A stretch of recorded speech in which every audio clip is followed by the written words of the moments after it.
I'll just introduce you. Right, here we go. We are live. Good evening, everybody. Today is Monday, the 21st of January, 2019.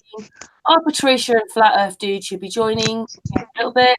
On the Hangout, we have guests David Giarmita. I can't say it now. Giaramita, because I said it wrong before. And we've got Josh. Hey. Josh X. How are you all tonight? You all feeling good? We are, well, I'm good. Awesome. I hope everybody in the chat room's good. Hi, everybody. Hope you're all well. Yeah, we're very lucky to have both of you today. And we're just going to have a friendly chat, aren't we?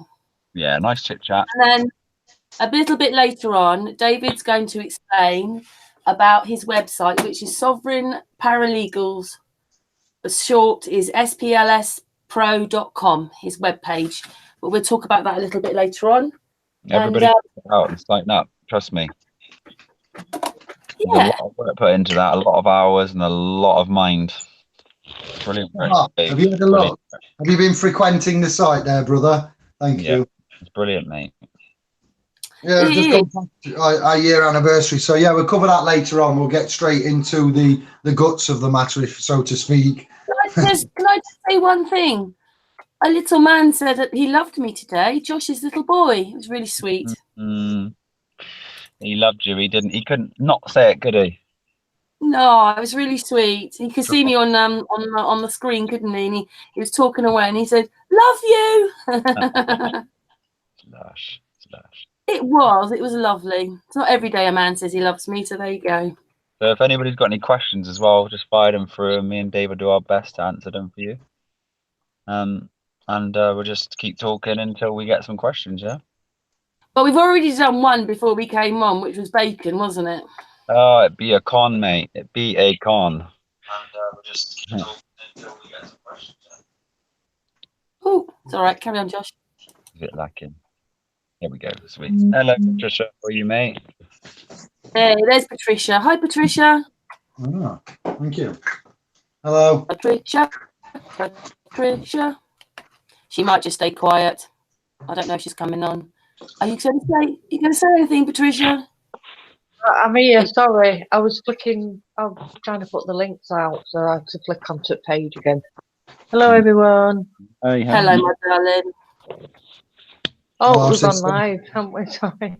Yeah, we're live. It's all right, my darling. Anyway, Patricia's here. So we've just done the word bacon, which is B-A-con. And we shouldn't be eating it, unfortunately, because that animal did want to live. Unfortunately. Yes. Right, we were actually having a little. I had a word. Wait. Sorry. Go on, Patricia. Go on, Patricia. I was thinking about a word the other day, and do you know what? It's totally slipped my mind. But I'll try and think of it, and I'll get back to you. You carry on. Okay, cool. I'll make sure you write it down next time because I want to hear what you got. I love hearing new words. So we were just literally talking about food before we come on, and we were just explaining about corn. Corn is basically a microprocessed mushroom that's grown specifically for this purpose. But for the flavoring inside of all these corn products, they actually use MSG hidden under the label spices. So we know MSG is not really good for us, but it is a transition off the meat. So if people are stuck on a bit of meat and they want to try and go vegan or vegetarian, the good option is to transition slowly and not rush into things. So, you know, corn is a good option to get yourself off of that, so the mind has an easy transformation, and then subtly change into the plant-based diet if you can and if you want to, because the plant-based diet is the thing that opens up the mind. Without getting too deep into food, because I know a lot of people don't really like to talk about food because it's something that we're completely set to. In different areas of the world, we all have our separate taste buds and we all like different things through social conditioning. But our body does only want plants and fruit, the meat and even cooked food. So meat is acidic to our body. The process to digest it and to transform it into amino acid coding that our body can use is a serious acidic process.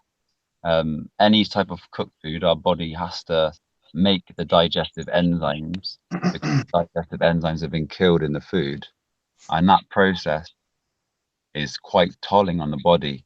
And that's why after a cooked dinner, we feel slightly tired. So if you do feel lethargic, it is because of cooked food. And we can go really deep into food, but I don't really think it's the time or the place. Yeah, you were telling me the other day that someone was like, they were going to cook some tomatoes, and they weren't even sure about that anymore because it kills off the... Yeah, I've been helping a lot of people, obviously, with this food. So we've helped the family cure themselves of cancer. It was a family, actually. One had ME, one had cancer, and diabetes for 20 years, and they're all completely fine now. And they've got themselves onto a plant-based diet. And maybe about 8 to 10 weeks into this plant-based diet, they've started to become very conscious and aware, and they don't really want to cook their food anymore because they understand the live magnetism inside of the food now. And they've slowly transitioned themselves without any help from a plant-based diet to a raw food diet. And the benefits that they're all receiving from the live food is incredible. But we'll share links and we'll share things so you can see these people's stories, because they've started to write their own blogs, and yeah, so we'll get some links and descriptions and stuff so people can see. And yeah, and also your word, BB, to everybody: raw is the opposite of war. And we need to yeah, you need to go raw. It is the only thing that will save our minds, our consciousness eventually. But as being, it is a growth. It is a slow growth process. So this whole matrix is put here by design, and depending on what we want to do in it with our life, we'll get taken to new heights or lower heights, and it's all our choice. It's all a choice. Free will. Brother, can I take this moment to say R.I.P. to a blessed man called Dr. Sebi that not many mans know of? Do you know of Dr. Sebi? And if so, are you just emulating what this great man's taught me over time to try to, beat such things as fatigue, tiredness, forgetful memory, lots of things that we suffer with are brought on by the gluten and the diglycerides and the esters of wood, rosin. I'm not going to swear, but the shite that they put in packet stuff and the preservatives. Dr. Sebi, he goes, get you send some oranges, apples, mangoes, roots, barks, garlic, coriander, the things that this man's professed to have done, and his insights are like the electricity. You've said it there. When I look at Tesla, vortex, maths, and the environment and man, I have a lot of energy. There's a reason David has a lot of energy. It's not ADHD, Asperger's, cocaine, or any external influence such as I don't control. I try to balance myself a bit too much argumentatively, and I am a little bit off the spectrum, but I'm not a freak, and I try to look after myself and charge myself up. And I've been known to do a day's graft and not eat a single thing. The man next to me is like, you're not normal. You don't eat and you work all day. I said, that's because David chooses to break fast or to have breakfast when he's hungry, not when the clock dictates like everyone else. Oh, it's 9 o'clock. Better go and get 5 Big Macs. Oh, it's 12 o'clock. Better go and get, it's 5 o'clock. Oh, it's 11 o'clock. And all these meals that we have and the non-wholeness of them and the way they are, ultimately, we forget to respect the body, which is the temple from yesterday's conversation. Off you go. And the temple is the physical electromagnetic pull. The T represents the physical, the EM together represents electromagnetism, and you got the pull on the end, and that is where our pull comes in, our mind, and that's the fingers either side of your head when you're trying to think. It's a natural process. But yeah, what you said there, Dave, is exactly right, mate, and that's why you look so young at your age as well, Stop it. Youthful, mate. Youthful. But food is very important, guys. So if we can just try to be the best we can be with food every time and make steps every single day to improve ourselves, the only thing that's going to get is improved health, improved mind, improved energy, and improved wisdom. Yeah, and David is beautiful. He's a lovely person. Oh, man. Lots of energy. So Josh is a lovely person. But man, sorry, I'm going to get it right. It's one word, sorry. Whoops. But you know what I mean. Sorry, I'm not very good at the words there, am I? But you're both lovely men. Sovereign men. Yeah, that's right. So yeah, I don't know. What is there anything that you want to touch today, guys? Anything you want to talk about, or should we just keep going and let the conversation change? Or Well, just carry on talking a bit, and when I see some questions, I'll give them to you. Anybody in the chat room who wants to ask a question?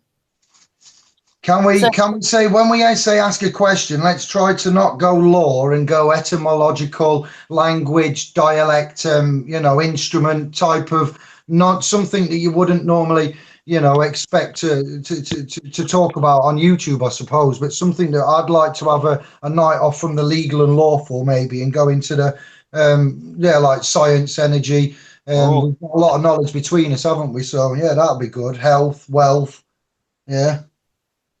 Maybe not. Brilliant. So we could talk about trees, for example. Let's just talk about a tree. So a tree. Hey, Nimble Horse has put in the chat room, truology. Truology. The truth of the mother's logos. Is that what we're speaking right now? The mother's sign? They just put true-ology. That's us, what we're doing. This is truthology now. And ology is the study of, the study. So ology, is it not the end, the word there, that part of the word truth and ology? You've got your two words, and an ology, ologist is a what? A study, a studier, a study of. Yeah, so we look at the words there. So I don't need to know what's on man's mind for me to tell you what man is saying, because his dialect, and you see, go on, brother. So that's how we right. do it. That's how we do it. Decoding, is it not decoding the matrix, the architect, the design? We see beyond seeing, because we've studied, and we've got, as I said, ADHD, Asperger's. I don't think so. When I was little and the school teacher was telling me, David, you need extra help. David, you're thick. And this, that, the other. I believed her. And then when I grown up, we found out we weren't thick. We saw the problems when we were younger. We weren't supposed to see through that. So it was labelled as whatever. And then we've grown up. And finally, I can say to that teacher, I was right. You was wrong. English is rubbish. So ADHD as a definition is attention deficit disorder. Yeah. So label. To me, that means that the child hasn't got enough attention. So why wouldn't the cure be to give that child more attention? Oh, we couldn't be doing that. Ludicrous idea. Must just give them some chemical cocktail, right? Yeah. Ritalin, or whatever it is at the time. But no, just for others out there, we take a hit. I can take a hit. I take hits, and I dare say Josh can, to some extent, publicly claims, comment-wise, interaction. But for others, it's not so easy. They get affected, they get hurt, they get scarred, and it's deep to them, isn't it? The society we have, the language is very cursive, is it not? It is. I've got a question. Lovely. Chris, Clive Albert says, can Josh X talk about bicarbonate of soda? Ooh, for healing, obviously. So bicarbonate soda is a very good healer. You just got to make sure it's if you're trying to heal yourself, it's a natural bicarbonate soda from limestone. That's the best one you could buy. You can find it online for like £6 organically. So bicarbonate soda allows the body to alkalize fast. Also, it kills cancer or candida on impact. So for an example, if somebody had thrush, somebody had fungus toe, like an athlete's foot, you could literally just douche the bicarb. It would get rid of the cervical cancer. That's something you should be taking all the time, or just no, because you want to use these things as medicine. So you can over-alkalize. It's not really over-alkalizing the body, but you can have too much alkaloids in the body from this substance because it's very alkalizing. And too much of anything, we all know, is not necessarily a good thing. But you can always test your body with a pH tester kit, and just make sure your body's between 7.35 is a nice healing zone. And just make sure you don't really dip below that if you're trying to heal yourself. But bicarb soda will remedy many things. Professor, it was Bill Hoxley back in the 60s, was labeled a quack. And there was a really big thing about him, a big war with the papers and him healing people and proving it. And he would go internally with a camera and inject bicarbonate soda on the cancer and watch it dissolve in real time. Gangster. Yes.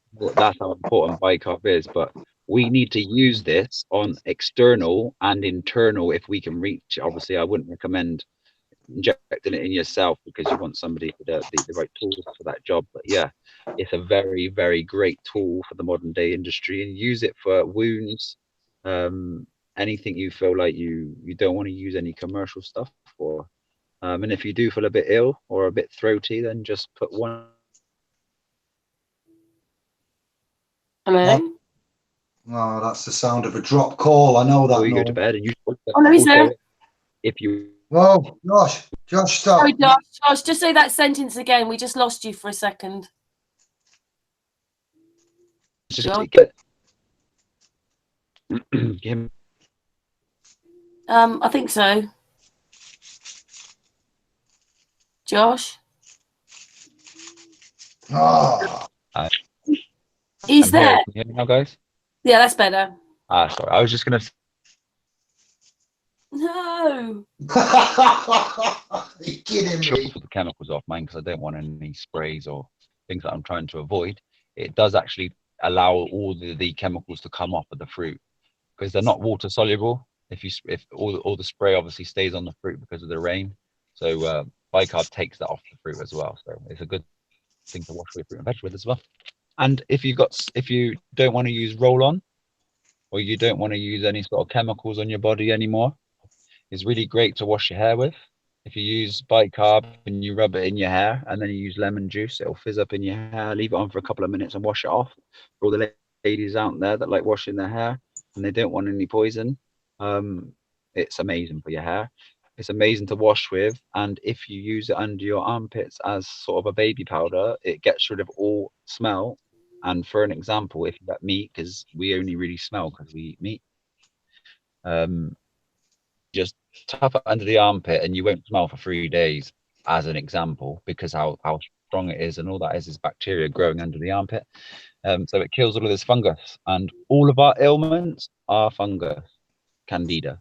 And this is why it's so easy to attack any disease in our body, including cancer, brother. It's gone over. The cancer is a fungus. Yes, I've said that a few months ago, and you've just said it again. And I've seen the video on YouTube with the man from the 70s injecting the area of his relative or something with the teat pipette and the bicarb soda, and he come back and reopens the wound over several days, treating it directly, and it disappears. And he records it on video and shows it. And I was like, what? This is a cure for some matters of pence. I know it's an invasive maneuver what he's doing, but that's don't just gloss over this. There's evidence to suggest that this what he's saying is actually, I've researched a bit of this as well. I'm sorry to interject, but it's a massive thing. We're not claiming there's no liability here of any kind. It's research and diligence and applied physics and mathematics and things, isn't it? Sciences, and we are all scientists in our own right, amongst other things, and we have the right to explore. We have a right to the mineral and energy reserves of this realm,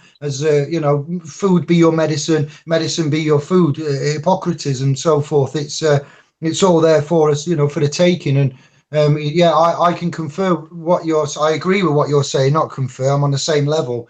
We're on a different realm now, David. We're equals. The silver water and the lemon, what I do is get further to what you've said. I go on at night time, because I'm a smoker. I take half a pint of mineral or distilled water with a little bit of salt, mineralized up, and have half a lemon. I drink that and put half the lemon into the half a pint of water and drink that before bed. Keep that in my body for a full 8 hours, well, 6 hours normally sleep, and it alkalines your body for that period of time while you're asleep. So get the maximum benefit for the healing properties of that. And there is something I wanted to say as well, just to finish off, is there is bicarb of soda and there is baking soda, and one of these will contain, or possibly will contain, aluminium, and I think it's the baking soda. Yeah, so there's an important flag here that don't try and substitute. You can back me up, brother, because I am known to get things mixed up, but yeah, the one of them's got ali, and I think it's the baking soda, and you shouldn't use that as a substitute for this, because Alzheimer's and certain other minerals, metals, is that right? Yeah, that's right, mate. That is, yeah. So even sometimes some bicarbonate soda that's been made with chemically, you'll find that they do add aluminium as well. So yeah, you just want to try and make sure it's got nothing else but bicarbonate soda. And I wouldn't even trust the E500. That's what it's labeled as an E number. But don't buy it if it says E500 because that's a chemical reproduction. But yeah, exactly what you're saying there, mate. That's exactly right. Awesome. We go deep. When man goes in, we go deep. Can you hear me, guys? Is my signal still all right? You're okay, Josh. You're okay. Yeah, cool. Yeah, everything's all right at the moment. So, it's cutting out a little bit of mine, but not too much. It is though for me. I am. Yeah, you're cutting out. Yeah. Yeah, you delayed. Give me 1 minute. I'm just. All right, keep between yourselves. It'll be 1 second. All right, I'm gonna go and make sure the signal's. I'm gonna boost it up. 1 sec. Right. I was gonna. Can you hear me now? We can. There's always got to be a bit of technical, hasn't there? Now it's ever easy, is it, sister? No, even though in a sense we're lucky that we can all, even if we don't like the technology in a way, at least it keeps us able to communicate with each other. Yeah, I'd like to meet some more of the rainbows and the future generations. Like this man's 10 years younger than me without saying numbers, but the next generation, the crypto kids, I need to talk to some of them about the discharge charge, as I've said before, accounts, treasury, bonds. We're all going digital. If we're going digital, then okay, then we'll go digital, but give us the claim of right to go digital with. We're not forgetting about what's happened here and how man has been bonded and the mineral and energy resources of this realm that these corporations are raping and taking through their tricks and torts and tacits and everything else. It's for us to take and it's for us to claim, and if we can live on this realm with the things that are provided from above in our righteous capacity, sovereign capacity, honourable, whichever you classify yourself as, then that's what we're here to do today. We'll talk about as well at some digital realms and going that way. I'd like to meet some of these next generation minds to enable us to have a crossover period where we would look at the functionality of our, I don't know, not just lawful realm, but the financial, the food. What we're talking about here is man takes something from a tree, which is good, and then it gets on your dinner table in your cupboard fridge and it's poison, got chemicals on it.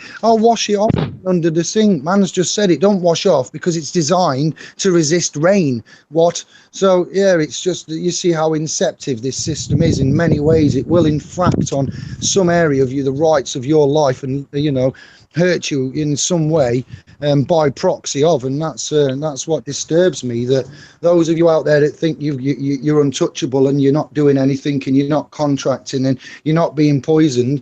I bet you are in some way. I'm not happy about saying that, but it's very deep and intricate, the realm that we live in every area. So those minds, those up and coming minds, would help us, for me to tell you what I would think and like to see, and then them to say how they could, with the technology, incorporate that.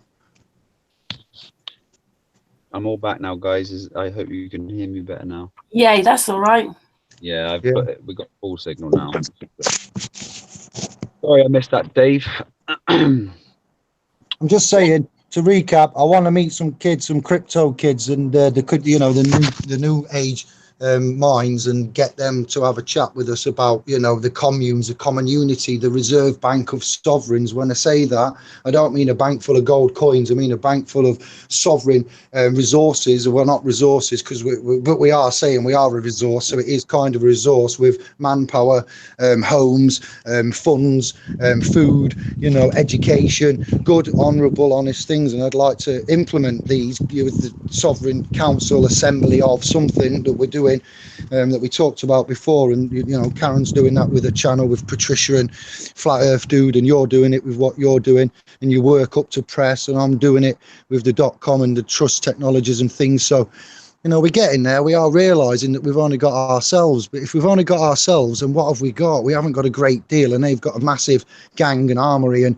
rank and file officers in many forms and boats and planes, and we've just got some pens and some notices, I'm afraid, which is honourable and great, but we need to recognise, and we need to now say what we're doing. And those minds with the cryptocurrency, Bitcoin, technological, you know, what they're doing now. It's beyond me. I don't mind saying I'm losing now. The quantum's here, and we've got that technology on the cusp of with the 5G.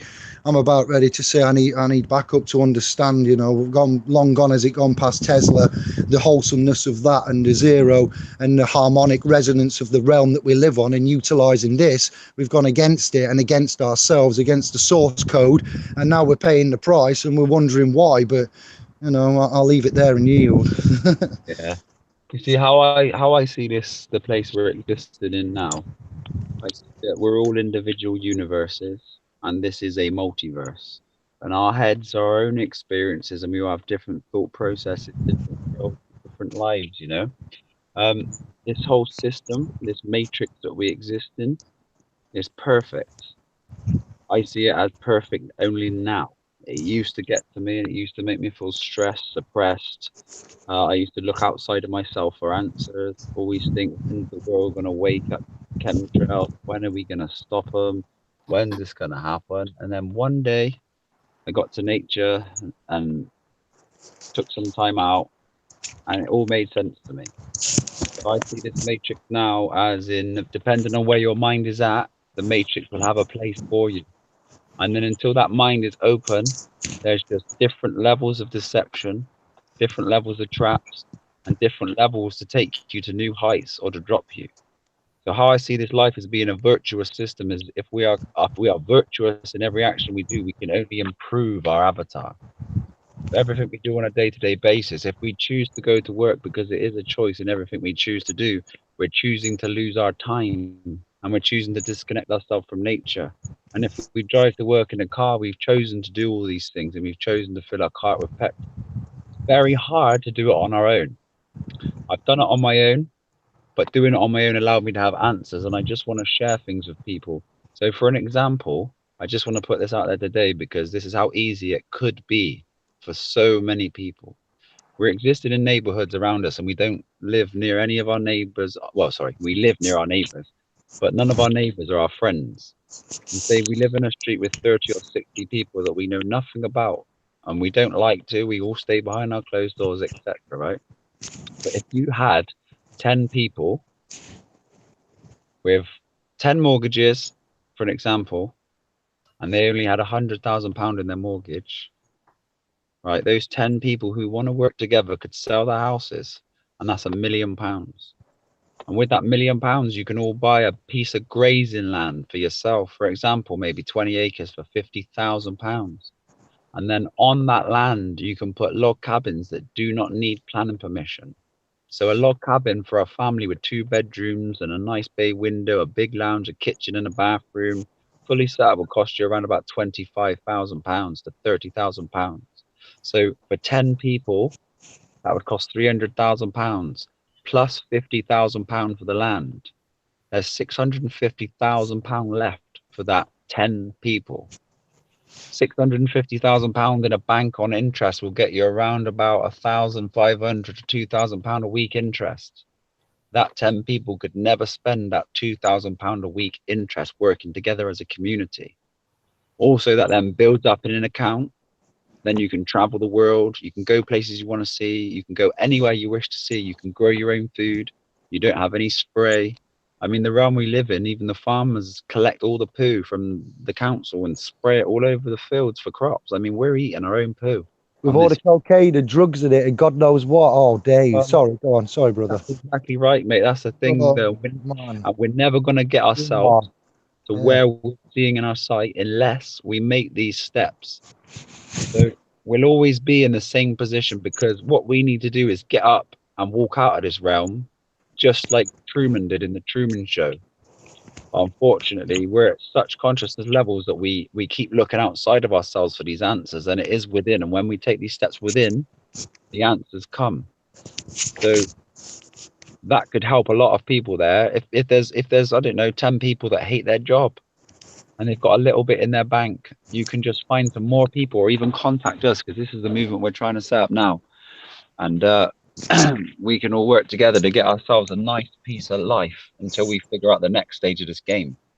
But yeah, if anybody's struggling with work, anybody's struggling with life and they're not happy, it's about time we make changes, because doing the same thing over and over again, expecting different results, is the definition of madness. And you've just echoed what I've said, and you've just said in a simplified way that the common unity, working together, that our resources, what we have, we need to look at now immediately what we have. Assets and liquidity. Here comes the boat people talk now, isn't it? And your assets before you go under, and you start to sink, and whatever happens after this ungodly civil war that we seem to be in. When I say Brexit, because it is a civil war in my eyes, with the failings of the trustees and the governance in itself. After all this time, to leave the nations, peoples, and us, the men, woe men, womb men, women of men of the womb, the women at a give birth to us, we're all gods, male and female. So it's like, for us to left us like this is what you get for relying upon government planning. Dave, I know it's to do with money, right? But they use the Brexit thing to devalue the UK. We used to be the rich man of Europe. Now we're the poor man of Europe. Well, don't get me started on the Commonwealth and the shrinkage of the Commonwealth and what Elizabeth and the UK and the corporate trusts and Britannia and, Britain and United Kingdom and what's happening. Yeah, I've seen it. I've seen what they're doing. They're doing desperate measures and what Trump's doing, and the funds, the wars, the banks, the centralisation, everything that's going off. It's beyond a joke. We're seeing such hardship. I've never seen such an intense environment such as Birmingham city centre here in the UK on the build up to Christmas. I've never seen such homelessness, such degradation, I'd argue that we're not in evolution, everyone. We're actually in a forced devolution, and I'm not happy, and I know you're not. And what that man's just said there, brother Josh, is bang on. It's about pulling the resources together. It doesn't matter if you haven't got 100 grand, whatever you've got, and if you want to speak to your neighbours and change your ways and make a change and an action that would execute a deed, as they call it then, because we're not acting, we're executing deeds as men, and it's about time we executed some swift deeds as men and stood up and counted our actions. And that was an excellent idea that you put forward there, brother. I yield. That's exactly all we have to do. The trouble is we've had a government in control of us on a certain level of our consciousness, because you can't be controlled in the mind once you get past a certain level of consciousness, and then it's about you're free then. So once you get yourself to a certain level of consciousness, it's about making those moves and changes to make your world different. Because I'm not being funny, beings who aren't aware or conscious do need control and restraint, because obviously they're acting on impulses. And until we can break free from these impulses, we need to be governed. And that's why these virtues are all into play, because the law is there for people who need it. The speed limit is there for people who need it. But until you're virtuous enough to understand that, then unfortunately you find yourself trapped in these systems of stress and systems of design, because we're not quite at that stage yet. But when you pull through these stages, this is when you become enlightened, and this is when you become free. We're never going to be free working. We're never going to be free. They call it voluntary servitude, by the way. Voluntary servitude. Forced servitude is illegal and unlawful, but voluntary, crack on. Carry on, brother. and we do volunteer every day to go and give a submit. You submit, brother. Sorry, yeah, it's a submission. That's right. Yeah. You go below you sub, but you go below the mother's subconscious physical, or my physical. You're going below your physical. You're going below it, and you're submitting to something else that's not even you. You're right. Yeah, you're right. It's the lot. Go on. Yeah. It's nothing to do with you. So yeah, people, if you're out there and you're ready to make this move and you're feeling stressed at this earth because you feel like you need to be closer to the mother or closer to earth or away from this system, just take some time, think about it, and put something in the comments. We'll get back to you. We promise about this, because it's time to make these changes, and we can only do things together, because individually it is a hard process. It's just like living at a house. But the only thing is, we're controlled to live in a house. That's why it's called a property, because it's letting us know it's a property. And these houses have poisonous water. You have to pay for the privilege. I like that. It's a proper tie. The proper tie. And to live it. right now, a proper tie. And how much does it cost just to live in your proper tie?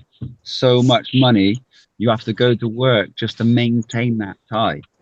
So the whole system is perfect, and until we can think our way out of it, we're not obviously virtuous enough to be out of it. So we just, our minds are ready. We need to just make these moves, and obviously fear's kept a lot of us in our closets, hasn't it? Because it's hard because we got families, we got children, we got things we perceive that we have to keep going. But universe will look after us. It always does, and we just got to be strong, have faith, and make those changes. So it's about making changes this new year, isn't it? Especially after the new blood moon. You are quite lucky because your wife, partner, or whatever the words are, sorry, in the etymology side, she your other half, she supports and likes what you do. You do it together, don't you? So that makes a difference. Yeah, it's amazing that we both got this this thing, but it's so important to try and find that balance between the whole unity of the family, because it can almost cause a break if you don't. And yeah, it's not luck. It's just it's what we deserve. We deserve each other, because we've both gone the virtuous way, found each other, and now it's time to live the path that we're destined. And that it is a beautiful experience to be able to go through this. It's just you cannot tell anybody because it's all within. You can only share your thoughts. So sharing thoughts is different than making action. But yeah, I really want everybody to experience just a little bit of what I've experienced over the last couple of years, breaking free from work and getting on the land and growing my own fruit and vegetables and medicine, and being away, allowing time just to listen to myself, because every single thought that we have is an implant. We literally. I've already told you that sounds like heaven to me. Like, America, come and live the dream. You are all asleep, and we are all asleep, and we live in a dream. But that is truly not a sovereign dream, but just a Garden of Eden depiction, somewhat there. With everything that you've said in all of that, and to lose the fear is to engage in love.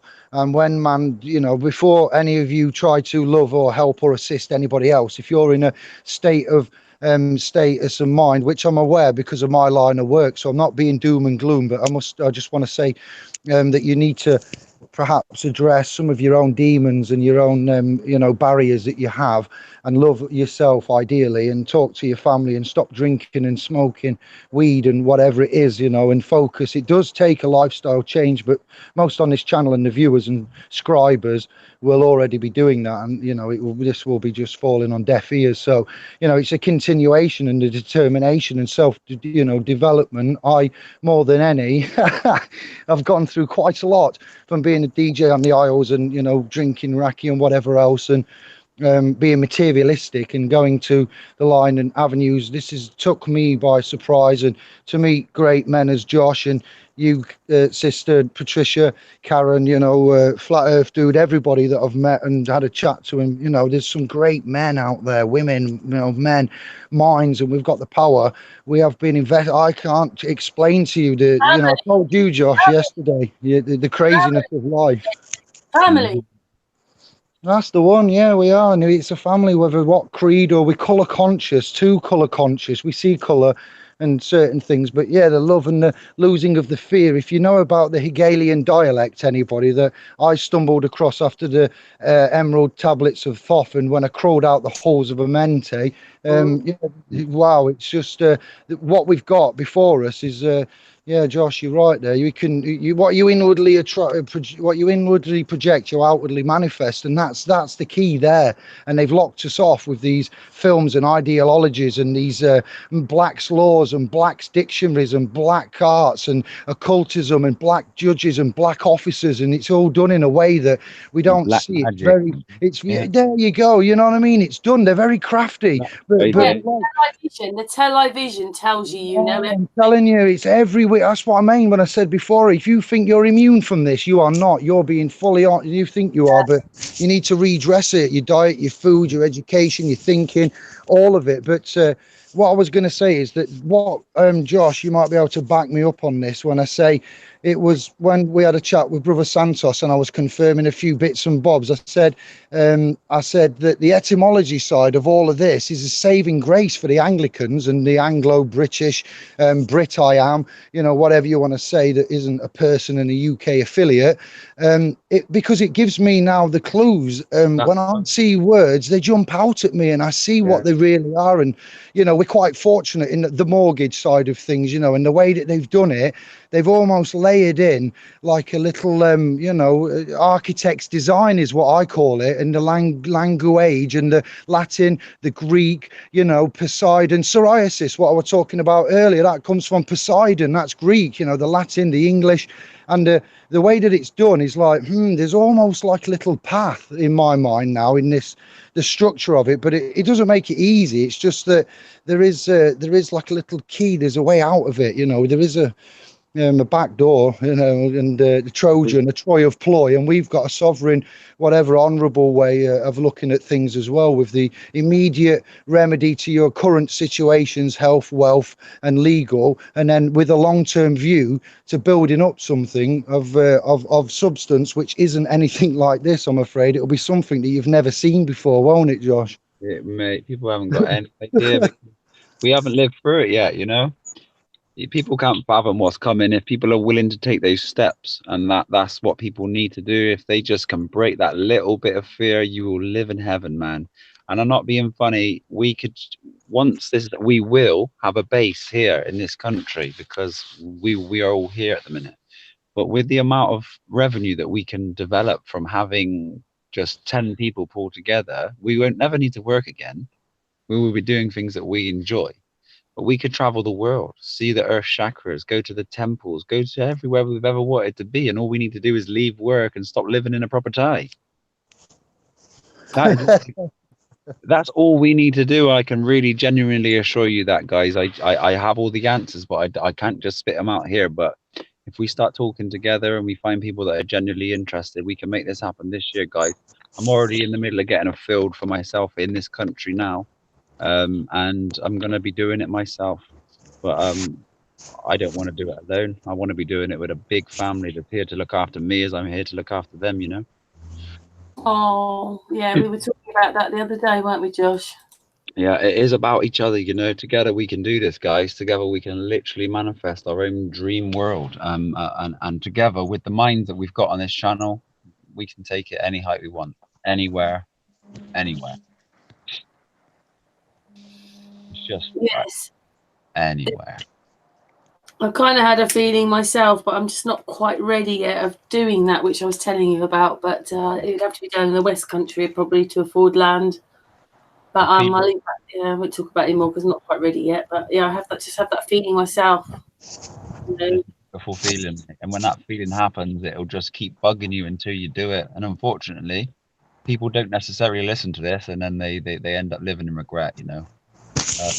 Let's go with our hearts, guys. Let's make these changes, and we'll have a great time ahead of us. No more stress, and we'll see all these things dissipate around us, like these chemtrails. I used to look at them; they used to get me stressed. Our clouds aren't real. The rain's not real. Our skies are pretty much blue every single day. All of it's just chemtrail rain. If you look above any sort of hill or mountain over here, you'll see little grey puff clouds that are natural forming. The rest of the skies are completely manufactured. I got a personal belief, not necessarily a fact, but they could all be on autopilot and they could just be flying around doing it from RAF bases, or it could be done with real pilots. But if we file private capacity lawsuits on everybody in that business, and we bring people that are specialists on chemtrails and have all the information, all the toxic chemicals they're doing, it's a crime to humanity. It's actually terrorism. So all we have to do is file private capacity lawsuits against these firms or corporations for terrorism, which is a very big sentence. I think it still carries a death sentence.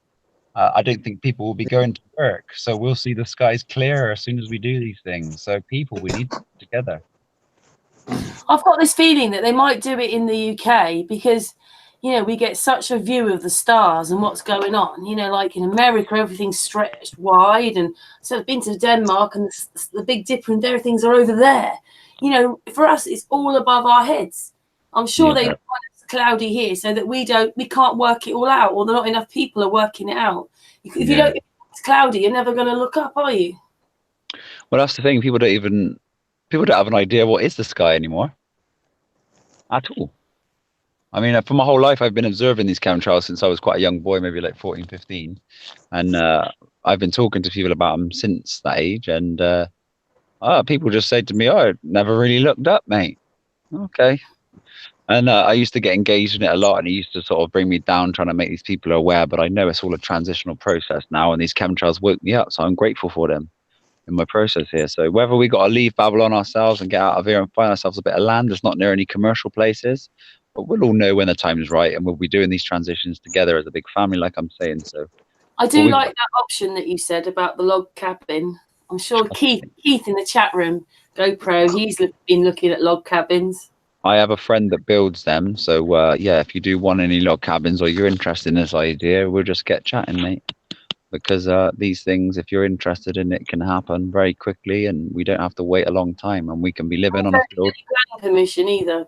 No planning permission. You just have them built on what's it called? Like dampers, like concrete dampers, and just put it on the top. And then you have a £4,000 board drilled into the ground, which gives you fresh, unfluoridated water for the whole community, and you're done. And you grow your own fruit and vegetables and medicine. And I don't know if people are aware, but you can make around 200 grand a year on spinach just on about 1/4 of an acre. So we could just do minimal farming and make money as a family, but also the interest to be doing it. Medicines, we could make organic tinctures and medicines. We could go back to being herbalists again, and like with the colloidal silver and the monatomic gold and so forth. We could get, like I say, I want the tech heads as well in on this, so we can go full shebang. If we're going to do this, we'll do it, many ways. I've been talking to the website engineer, and he's been on about legacy seeds and certain strains of things to make oils, which would, you get me, fam? And I'm like, holy crumbs, yes, indeed we could, because Monsanto and other such massive corporate companies, I hear, word on the street, some might say, are making these little beauty seeds called Terminator seeds, the opposite to legacy seeds, where once they sell them to the farmers on these plantations, and they control what they spray on them, feed them, everything, to be fair, as well as selling them the seed. The Terminator seeds, they grow and develop and fruit. And if you take the fruit from that plant and try and plant it and make another plant, that's why it's called a Terminator seed, yes. I know, like the silent forest that they've got, they've got it. The geoengineering things on such a level now that, when you eat these products, I'm hearing claims of that you contain nanotechnology or genetically modified material that isn't yours and you don't own. I'm hearing claims of some such dark things. So when this man talks about, and I talk about the common unity and pulling together and health and wealth, it is a serious thing, because I'm looking into the bio side of things and the corporate side of things. I get mixed up. I don't mind telling you. I go on tangents, not just verbally, but on researches, and even in dictionaries I've gone on such weird tangents. But it does seem that quite a lot of it is linked, and it's key for you to know, these, like, for example, I shouldn't know that the human body's DNA is controlled by a system called RDA, Romeo Delta Alpha. And this RDA is what is responsible for the management and overall, effectiveness of our DNA. Say something. Charles, chat room, has just said, anyone living near Nottingham, I will give an acre of free land, OC charge for you to farm. Wow. Well, thank you so much for that offer, mate. We will be in contact, because any acre that's empty is worth farming for. So I can honestly tell you now, I will take you up on the offer, and I will plant as much trees and as much fruit and vegetables as I can. And anybody is welcome to come and share with us. Honest. Thank you. That's a beautiful thing to say, my friend. That's amazing. Charles de Max. Well done. Thank you, mate. What a great start to the evening. Wow, he said plus a tractor to use. You've got a tractor as well? Mm-hmm. Wow. Brilliant. Well done, mate. Thank you so much. That's awesome to hear. Good news. Well done, guys. Brilliant. Yeah, thanks, Charles. Well done. So that's what we're going to do. If that's a genuine thing and it's still there in a week, mate, I guarantee we'll be there before planting season happens, and you will see that field blossom into the most beautiful garden you've ever seen. and it'll be the most productive garden for yourself. And you can eat all the plants and fruits and vegetables and change your consciousness as much as you want. Well done, brilliant.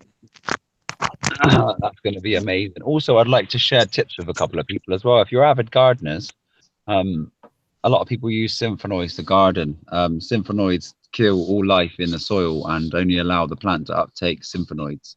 Nitrogen in symphenoid form destroys all nitrogen. The plant actually can't uptake nitrogen. So all of our plants are struggling to survive. If people grow cannabis, say indoors, and they're growing it with all of these chemicals, they'll notice their flowers are turning yellow. That's because the plant's struggling to survive. All you need to do is water your plant with Himalayan sea salt, a nice 25-gram scoop in a big pot, and you water your plants and vegetables, and juice things like a cucumber. Silica is very good for plants. Cucumber is the highest form of silica. You juice 2 or 3 cucumbers and you feed your plants. You will have the darkest, greenest, most tastiest, highest form of nutrient-dense vegetables and fruit you could ever ingest. The fruit we consume today only contains 3 minerals. Sea salt or Himalayan salt contains 83, and the cucumber has more. We're talking about 100 minerals in each bit of our food compared to 3 synthetic minerals. New levels of consciousness will reach us as soon as we can eat like this. I guarantee, I promise. It's happened to me, and unfortunately I've been back in this country eating food and I've noticed consciousness go down. So it's a very important thing. Very important, guys. Very, very, very. Is it easier, because obviously you've lived in Spain, is it easier to be like, because of being warmer and everything, or that's just an excuse really? But this year, this is how it will be. This year we'll have our vegetables. We'll grow right up until September, October, when the weather's still warm here. By then we'll have enough abundance of water currency that we will be able to go as a big unity family and travel around the world and go to places we've wished to see, waterfalls, big monasteries and big Buddha temples, or big rainforests. Wherever we wish, we can go and see this world together, you know, in numbers, for safety as a family. All the it's happening, guys. It's happening. This is the spawn. This is the seed. So there's a user in the chat room called Jin CRB1 saying, everyone, it's time for us to unite and rid ourselves of this tyrannical human devaluating system and live together in harmony and utopia on this beautiful flat earth. yeah, mate. I like that comment for many reasons. Brilliant. Jin comes on the channel sometimes, comes on the panel. He was on with our long hangout we had on Saturday. But yes, it's nice words. So, I mean, even if we're all on this field, say, example, together, right? So we're all transitioning. The log cabins are there. We build a really big gazebo for when it rains. And we have a nice fire pit. We have a big circle chairs every night. We have our fire pit. We do our mantras. We smoke our medicine. We do whatever we want. We play the guitar. We have our sing songs. We go back to our quarters. The next day, we live in heaven again. We work together because we're all empathetic beings on here, and we find enjoyment in helping people. So can I just say something, that Josh is talking because he already lives off grid for 2.5 years now. He's already done it. And I've been trying to spread this word for a good year now, offline. I've been visiting people face value. The only unfortunate thing is you have to resonate with this to make those moves. So I've unfortunately wasted a lot of energy, but we've helped a lot of people, but unfortunately wasted a lot of energy at the same time. So I think it's time to reach out on here. The people that generally want to make this change or want help, I'm here for you guys, and everybody on this talk is. Yeah, so I can help anybody with these answers, and the transition is so easy. But my biggest fear was leaving the comfort of my home and work, and once I did it, I could not believe the difference in happiness and ease. Yeah, because you're not a slave anymore and you don't have to worry about all the bills. That's the thing. And to be paying a bill, the opposite of bill is liberation. And this is why I'm a Libra, because Libras free the sun, liberate Ra. And this is why a library is called Libra with an R and a Y on the end, because it's freeing the sun, but it's our choice. R represents our. R is our. And Y is a choice because it's the I go on both sides. So a library through subconscious language means it's our choice to free the sun. How beautiful is that?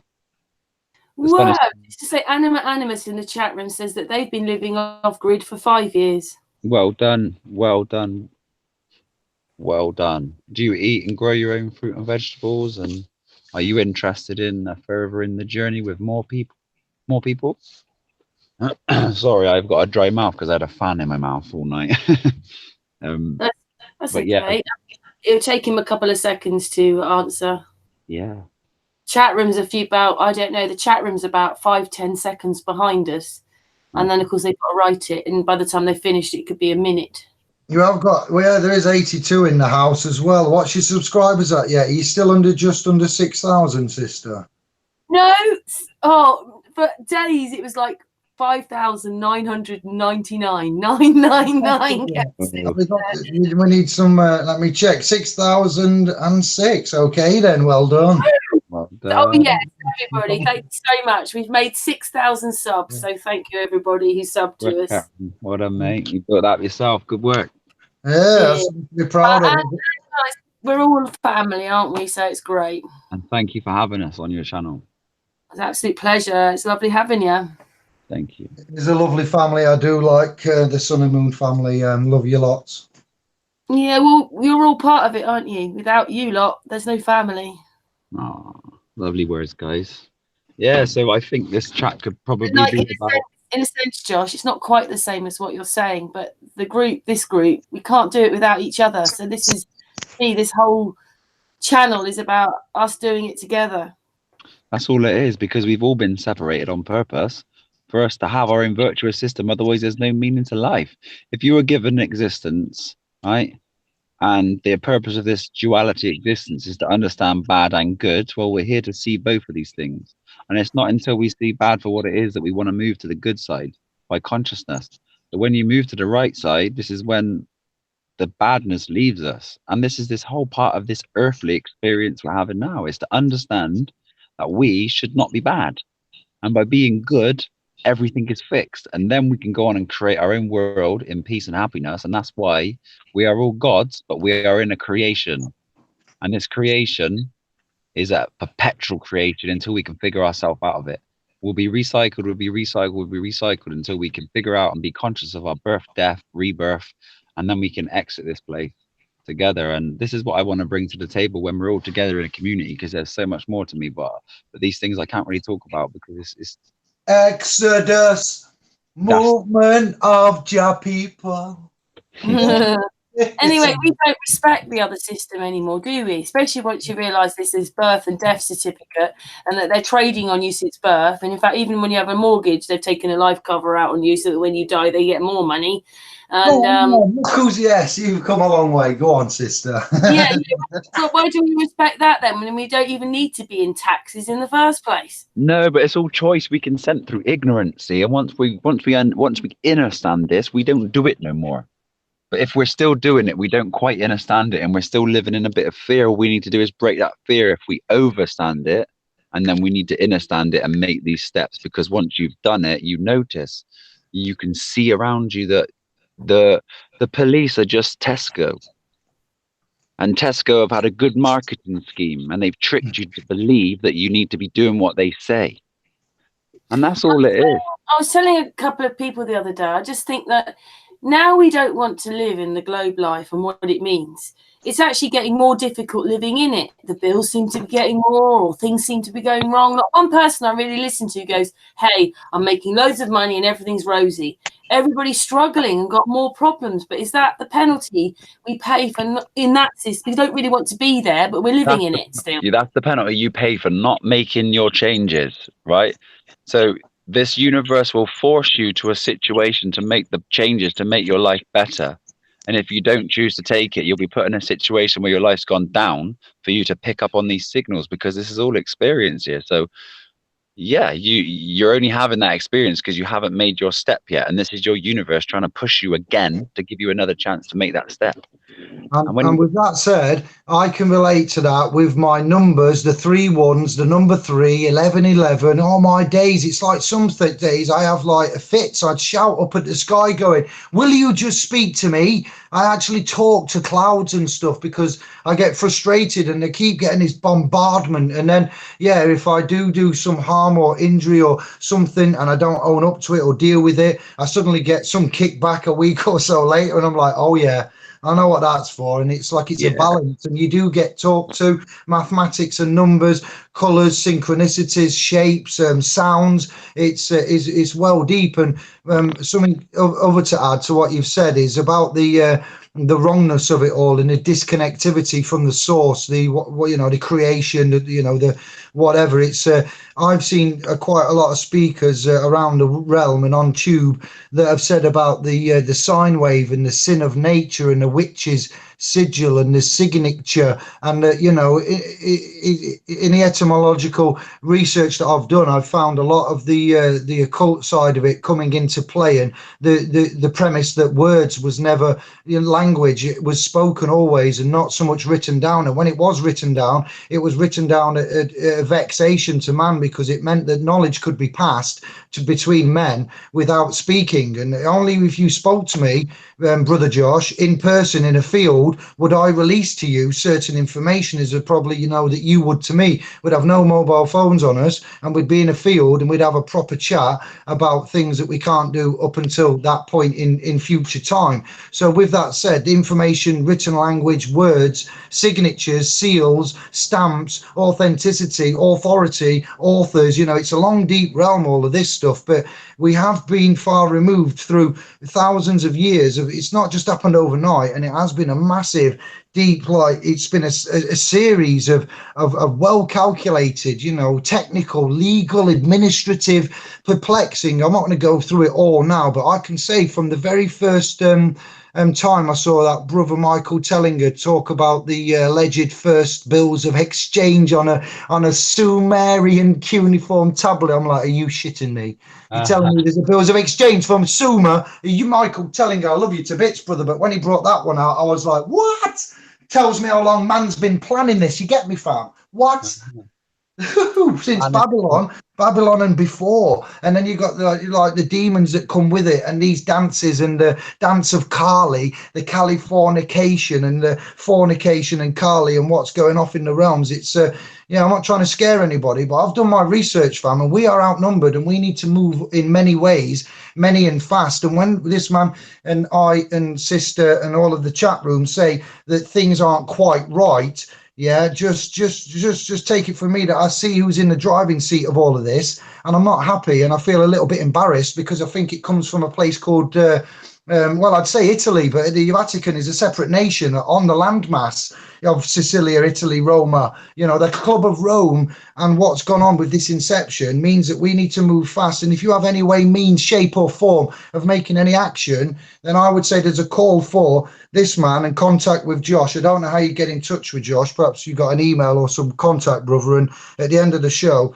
I'll put my proposals together for asset management, protection, immediate remedy, maintenance and cure, looking at claim of right, going over to the principal trustees of this Executive United Kingdom Trust and asking for no less than claim of right. And lest we not forget the National Trust, fam. What do the National Trust do, everyone? They manage what? The land in what? Trust. Trust for whom? For the settlors, creditors as kings. So, albeit we buy land and we get this grazing, and we do this as an interim technical manoeuvre for safety in numbers, but lest we not forget, I and the movement will be spearheading not just the sovereign campaign and the self-governing, man on the land, sovereign on the land, spirit on the land, the tribunal on the land, a reflection of, but we will be looking for the unbonding of man and the actual salvation or redemption, maintenance and cure, and what's rightly ours and our forefathers restoring. And until that day, I don't believe that we'll ever see the end of famine, starving children, wars and central banks, and these corporate political games that we're all pawns of. And I'm sorry to get stern with you, but it's just, if I don't say this now, I'll forget and it will go on. But much love and respect to everybody, and thank you. Hello, mate. So yeah, like the Vatican is the VAT I can, mate. So if they can put VAT on everything and we're stupid enough to pay it, they can do it. The VAT I can. Yeah. So you were talking about chess then, mate, and you started speaking about pawns, and I just thought about something because consciousness is this game of chess, yeah? David, we can hear you on your phone. So consciousness is this game of chess that we're actually in, and this is where the Freemasons use this chessboard and the twin pillars, okay? So the king is the K in G, right? We know that G is this program, this set game, or this God program that we're existing in, this realm. The K is the 11th letter, which represents the twin pillars again, the L even. So when you beat your twin pillars, this is about the virtue system that I'm on about. Move the left brain over to the right, realize that this system is all completely fiat and it's not really you, and it's just an illusion, and it's not anything but contractual, etc. But I'm trying to do this quick without losing my trail of thought. So once we move away from that, we win the game in our twin pillars, we become kings and get our own crown. And this is why people wear a crown on their head, because it represents the top chakra in the head. So once you live like this, then you're entitled to your palace or your castle, like all these kings are and queens were. So all we need to do is become aware and slowly take our steps to this self-awareness and keep moving on this path of enlightenment, and we will become kings and queens, because we are kings and queens. We just haven't got there yet. So Brother, I don't want to let me know when you're nearly finished, because I need to interject as well, but carry on. I'm with you. Man, go on, fine. We are under, I've got admiration and respect for the mind within you, and namaste, and I mean that, and we recognize and we see, due to our line of intervention and assistance that we've done over the last 3 years especially, a need for help with the weak and the vulnerable, the mentally less abled, the physically less abled, war veterans, help for heroes shouldn't even exist if this corporate legacy, of which it is, respected and had a soul. You don't send man out there to fight. He comes back injured, lamed, maimed, and I'm not getting into foreign war policy or even the current Council of Foreign Relations, which would be the Masonic type of royal division of this corporation, if ever you've wondered. These guys shouldn't be left on the street, scarred physically, fractured mentally. The fact that we have Big Barry knocking at a vulnerable lady's door, disabled, less abled, elderly, the civil issues in this landmass, that I can tell you about, and we've got on the channel and so forth, that aren't acceptable. And man's going to get angry soon. And these yellow vests and so forth coming forth, with all due respect, if we all go and get some land and get out there and get in cabins and so forth, and we do that, I am going to do that. I would like to do that and claim a right, but ultimately it still needs an element of man to go back out there and go back and carry on the fight. We've got, fair enough, we've got sanctity, safety and all of that, but I'd like the existence of the air, the waters, the fishes, the environment, and I'm not putting anyone down. I'm just saying that ultimately I'm here to fight, to do a job, and I didn't know what that was until very, very recently, after doing a certain element of research and immersing myself in areas that I didn't even know existed, and have left me mentally fractured and scarred. But it's just something, food for thought there, is it not? Yeah, man. I see things. I honestly, without sounding like on a different level, I used to think exactly like that, and it was only until I moved back to nature that I realized that everything has its process. Every being has their process, and these beings that are going to war, personally, I'll use that word. I wouldn't be going to war because I'm aware of what war is, and I know war is people who consent to go to war. They play war games with each other who have also consented to go to war, and they then play the war illusion on the telly for the minds that watch the TV, which is the matrix. So it controls the minds that are all in it. So it is a perfect system for the lower mind. All we need to do is allow our minds to raise above this bar with inner overstanding, what you're putting on your website, what we're kicking out on this channel right now. which will allow the being to raise his consciousness, and he will not be going to war because he will understand that war is a complete fabrication. Nobody needs to be hurting each other. The war is with our minds, and we're only doing this to each other. And that it comes with a certain level of awareness. We can't reach the whole world with our level of awareness right now. So I personally feel like what we're doing now and talking about this realm of going into this new land and together we can work together, we will then be an example to the rest of the world. And only then all these beings will be able to see how beautiful it is and how harmonious and how easy it is. And it will have a natural domino effect in its time. We all know something called cognitive dissonance, and you can't tell somebody anything. It's all about their own journey. So this is how my going back to nature changed my whole perception of the world, because every dog has his day, and it's only that dog only that dog who wants to change his day will have a better day. So we cannot change people going to war. We cannot change this world until we've changed ourselves. So once we change ourselves, I guarantee you the world will change. The chemtrails will stop. Our seas aren't polluted, because it's a war in the mind. Most of these things that have gone on are just fabrications, illusions. So we're pretty ugly then. Sorry? As a whole, mankind's pretty ugly then. Mankind is pretty ugly, but mankind is completely governed and is mental. So this but mankind's loving as well. I've seen loving, generous, soft. It's not that we are evil as a whole, as a planet. There's an alien looking down.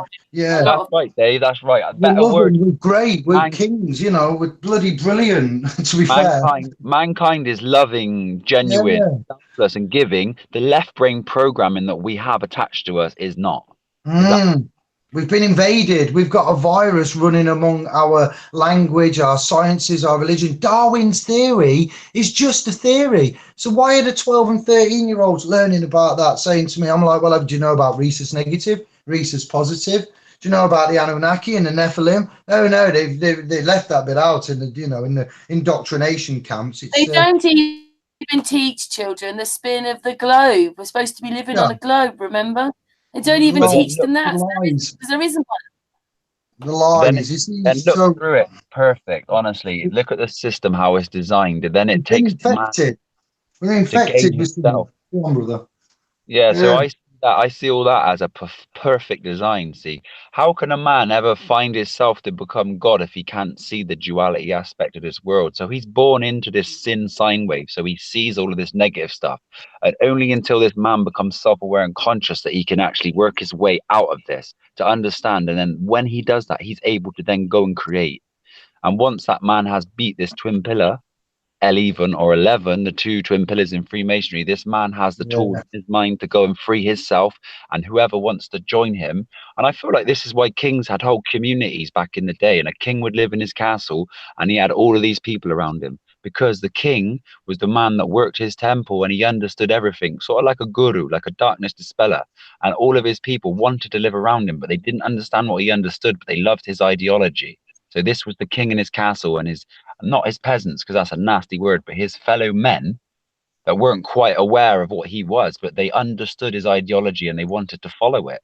But now we're given a bastardized history that's not true, and we think that Henry VIII killed all his wives and all these things, etc., when really somebody who was a king was somebody that worked their temple and their mind up to such perfection that they weren't a part of this world, and this world is the matrix, Yeah, here. Sustained. Well said. That's where army is called an army, mate, because it's arm with a Y at the end. It's your choice.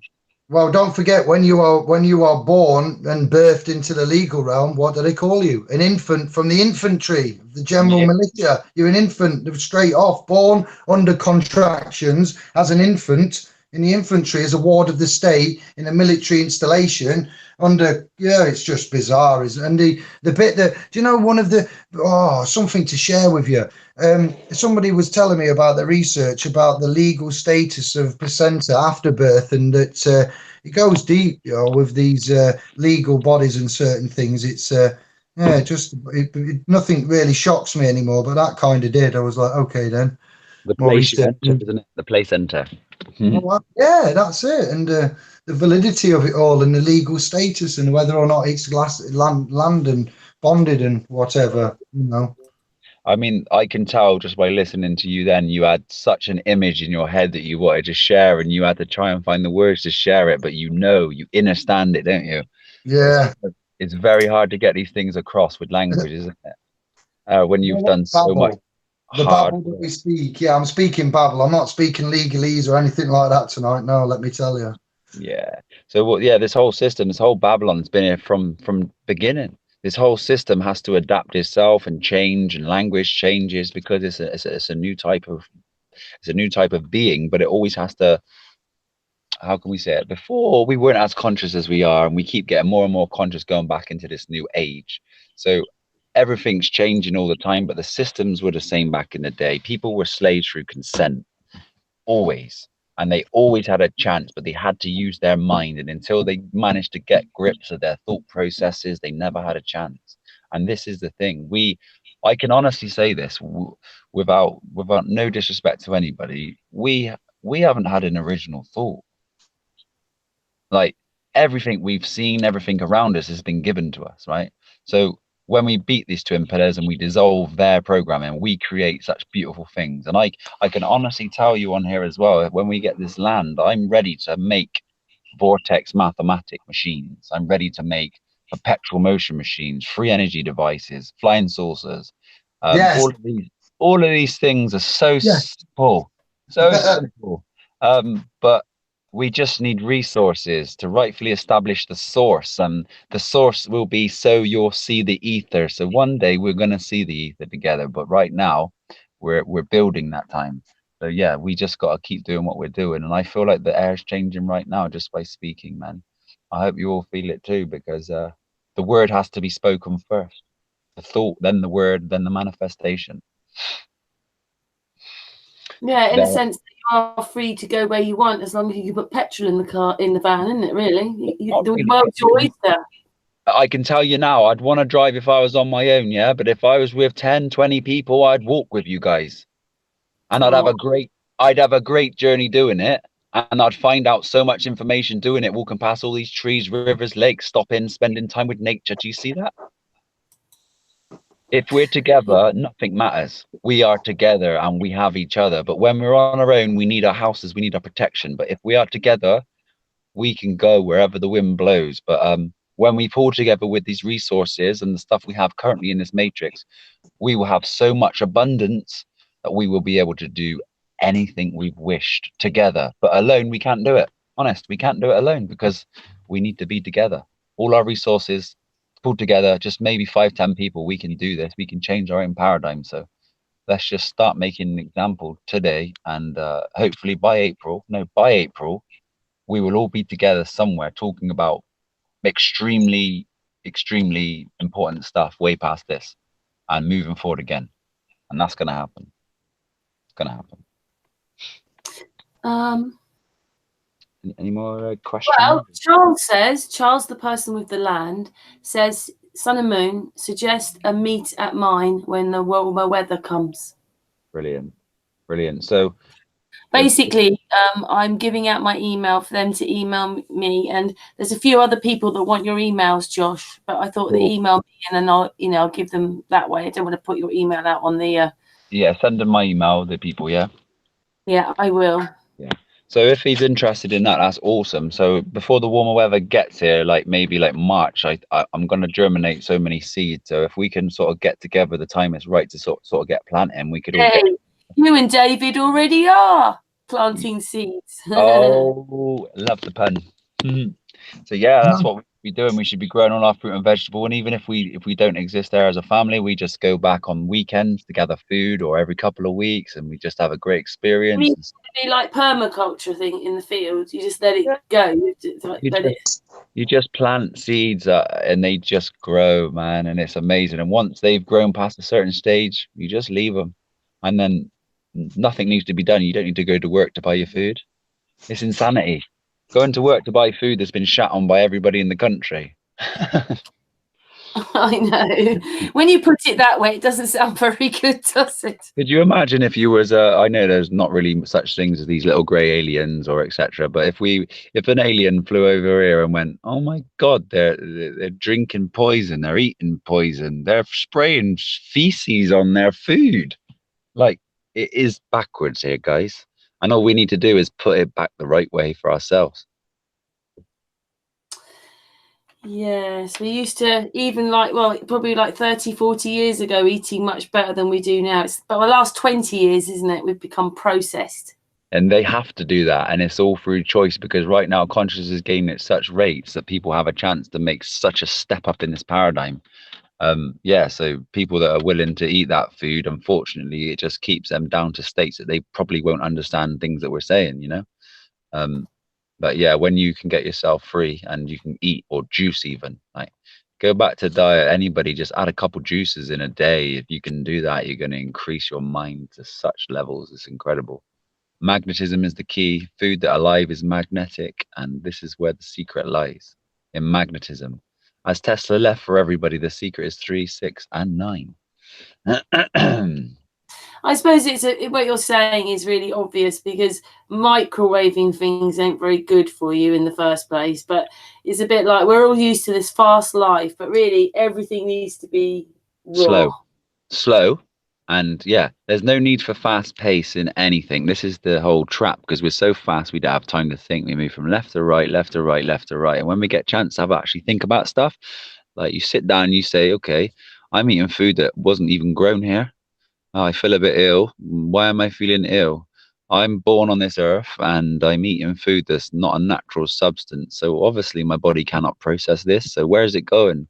It's storing as fat, or I'm getting heavy metals lodged in my brain and I'm not able to function properly. But that is, again, the virtues, where if you aren't eating as God is in the code in here, the computer or whatever we are, the phi ratio, the physical world, then unfortunately you won't become of the phi. You're going to become something else. And honestly, when you stop eating meat, if you do eat meat, people, hairs leave your body. Like if you're a girl and you're having to shave, or you got hairs on your arms, you stop eating meat and you start going on a vegan plant-based diet, hairs will fall off. And then you realize, hang on a minute, I was hairy because I was eating meat, and I was just literally getting specks of DNA from this animal that had hair, and I started to turn into this animal, but not actually turn into the animal, because you're only eating small proportions of it, but it's trying to make itself you every time you eat something. And like I said before, the meat is the fruit, and the meeting is about you becoming whatever you are eating. So if you're eating meat, you are becoming the animal, man. And I'm all. And you don't want to become one of them, because animal. That, Josh, or even David will understand this, or Patricia, they do so much to our food. All they've got to do is add these chemicals that make us more aggressive, more lethargic, whatever it is, more depressed. Do you know why they do it? I thought about that, actually, that they're doing that. Well, I did, but I've just yeah, carry on.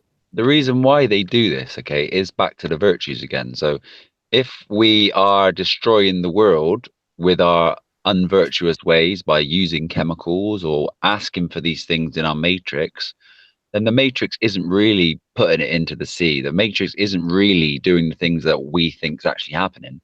It's getting put back into the food system, but it's only getting put back into the food system of the unnatural eaters, because the unnatural eaters aren't eating virtuously. So without that virtuous thought, these people are getting the negative impact of the earth filtered through their kidneys, because they're choosing to destroy the earth.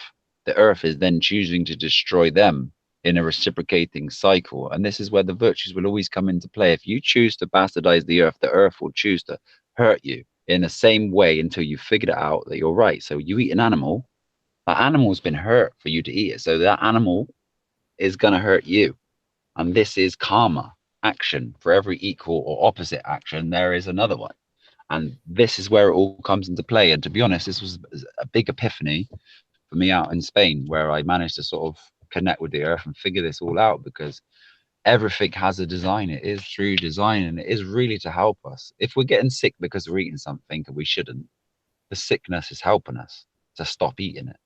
If we continue to eat it, it means we're ignoring the truth, and then something else will happen to us to try and help us reveal the truth.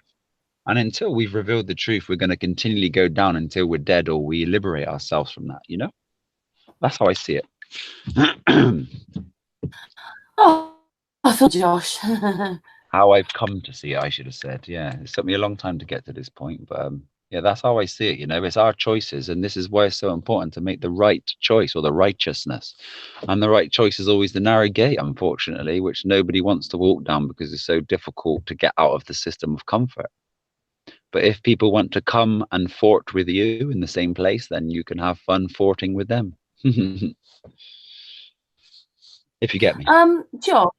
Josh, a few people in the chat room would like to know your channel because you haven't got much on it at the moment. Because obviously Josh has just made a channel. It doesn't find you very easy when you put Josh X in. Is there any way you could just write in the chat room so that they can press on your channel? If I know how to do it, this is my first time ever on. I sent you. Where did I send it to you? Oh no, I added you, didn't I? I can just see like Sun and Moon added us all, and that's it. I can't see any of the conversation. I can send it to you on WhatsApp. Can you see it off WhatsApp?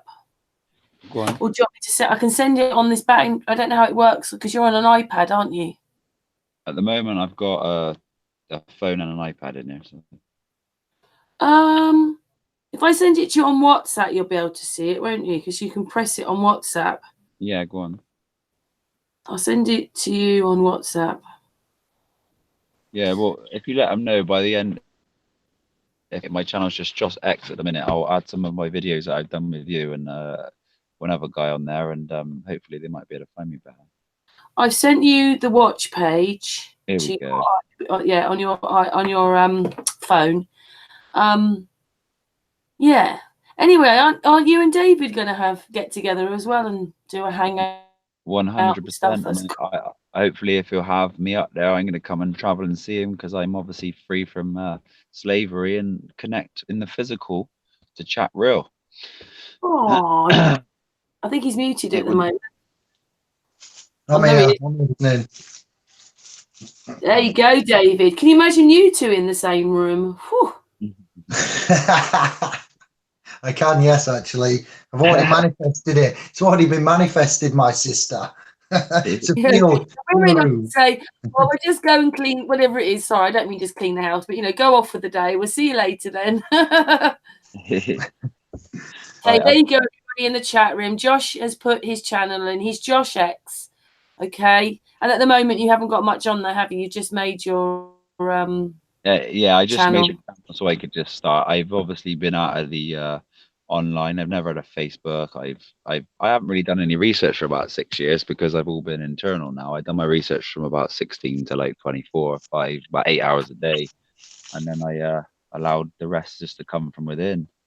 But yeah, I'm on it now, and I'm trying to manifest the true nature of the reality that I wish to exist in. Been at the chat now. Nice that you two are going to get together then. That's really awesome. I'm very happy. Right. So I'm just looking through some of the comments here quickly. Okay. Well, Charles is subbed and he's the person with the land. But I'm going to he's going to email me and then I'm going to email him your Brilliant. Oh, someone else has emailed me as well. Clive. Yeah, Clive, that works. Okay, Clive wants your email, so I'll give that to him afterwards. Nice. Okay, Clive. But yeah. Good work. I'm going to stop looking through these now because it's taking away my thought processes. I can tell you what's going on in there. Leah's already subbed. I'm subbed. Nice one, guys. Thank you so much. Right. I had something I wanted to read out earlier. That's why I put my camera on. Let me I've got something to say to you, Brother Jay. Here we go. I wrote something. Somebody, because I was chatting to somebody who's got they've got a judicial appearance tomorrow with their person, and they've directed me to something that I wasn't aware of, and there's a passage here that I wrote and I posted in a couple of places, and it reads something like this, and it just made me think of what you said earlier, how you was angling. the social structure, the what could be, as opposed to what is. And this is written on a plaque somewhere in the United Kingdom in London. That's all I'm going to say. It does pertain to a piece of legislative statute, source there. Here we go. For the maintaining of peace and justice, first the king willeth and commandeth that the peace of Holy Church and of the land be well kept and maintained in all points, and that common right be done to all, as well poor as rich, without respect of persons, is what it says there at the end. But just that little bit there about the commandeth the peace of the Holy Church.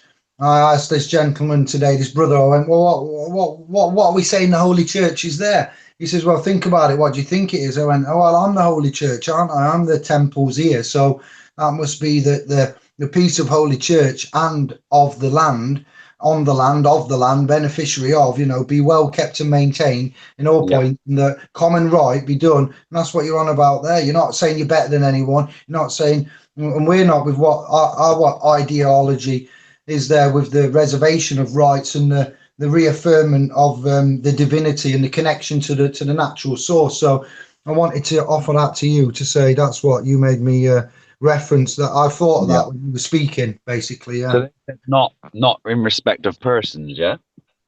And that as well is a bonus. Yeah. So you have to literally, you have to be a man to even abide by that rule, yeah? Or that. Well, yeah, because equity ex in persona, man has law, persons have legal, statutory code, and etc. So, man, you and I would operate in law, and ultimately, I'd like to think and argue, on trust technology. I trust you, you trust me. We've explained basic principle of trust ideas, like in law, where I'm going away for a bit, and we're good friends, and I give you the keys to my house and the abode, the bricks and mortar, proper tie, and I love that.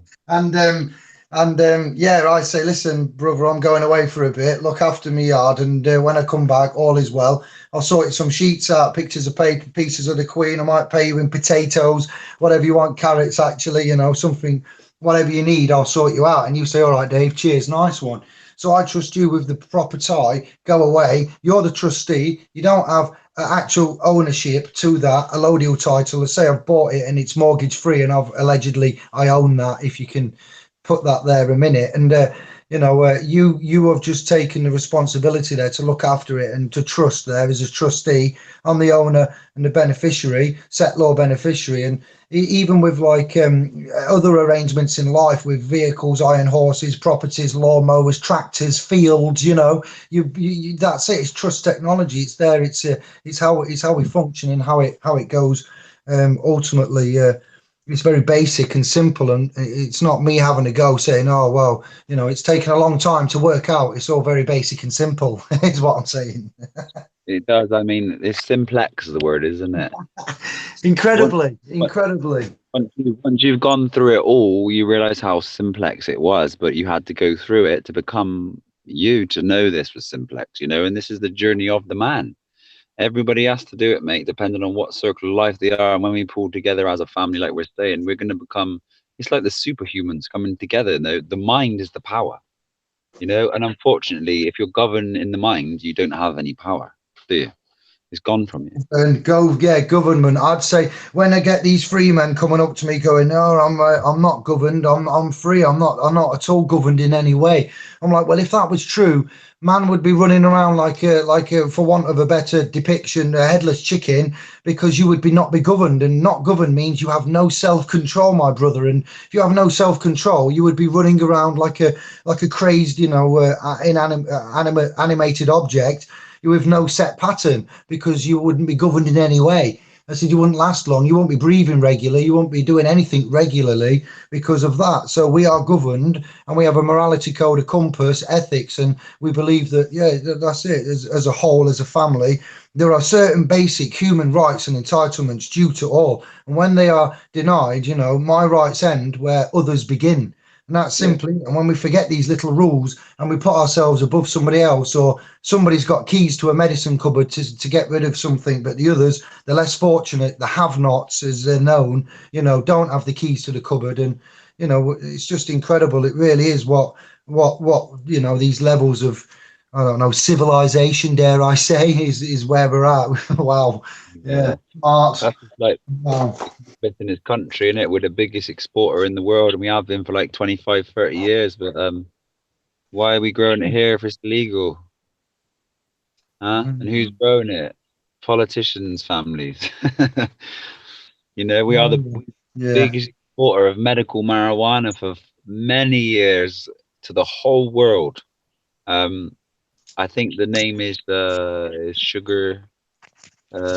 I can't remember the name of the corporation, but it's it's the Daddy-O. It's the Sugar Daddy-O. Sorry, that's just a British Sugar. I think it is. I think it's called British Sugar, the corporation that is growing it all. British Sugar, something like that. Yeah, it's funny, mate. It's completely cross-border, isn't it?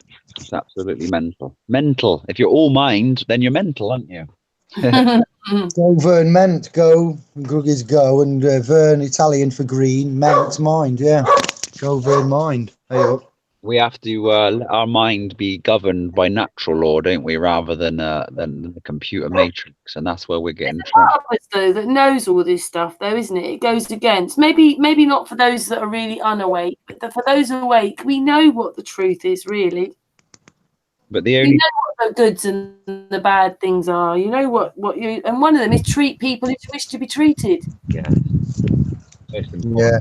R-E-S-P-E-C-T. Tell me what we are as a R-E-S-P-E-C-T. Sorry. You'll notice that all trees and all things in nature are selfless and giving. Yeah. All natural things are. A tree will just grow and give its fruit away. It won't ask for anything. So all we are just expressions of this. Until we become of the natural source, we are not. We're the opposite. So yeah, when we become connected, all we want to do is give and help, like I've been saying. So yeah, when we are aware, all we need to do is that last little bit of fear. We just got to find our common unity, get rid of fear, join forces, and go from there. Go from there. The next stage. Yeah. Charles has also put, love thy neighbour as yourself. Exactly. But I can say that I don't think many people even know their neighbours, because no one wants to talk to each other anymore. Most people keep their head down when you walk past them in the road. They find communication between you and another being quite awkward, but we're all universes walking around, and we should be communicating and finding out the truth together, because we have different aspects together, don't we?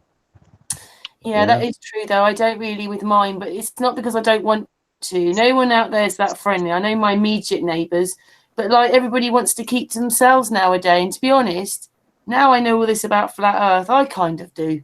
But can I just say that what else? Martin says the truth is that, he wrote something else. Where is it? I've lost it now.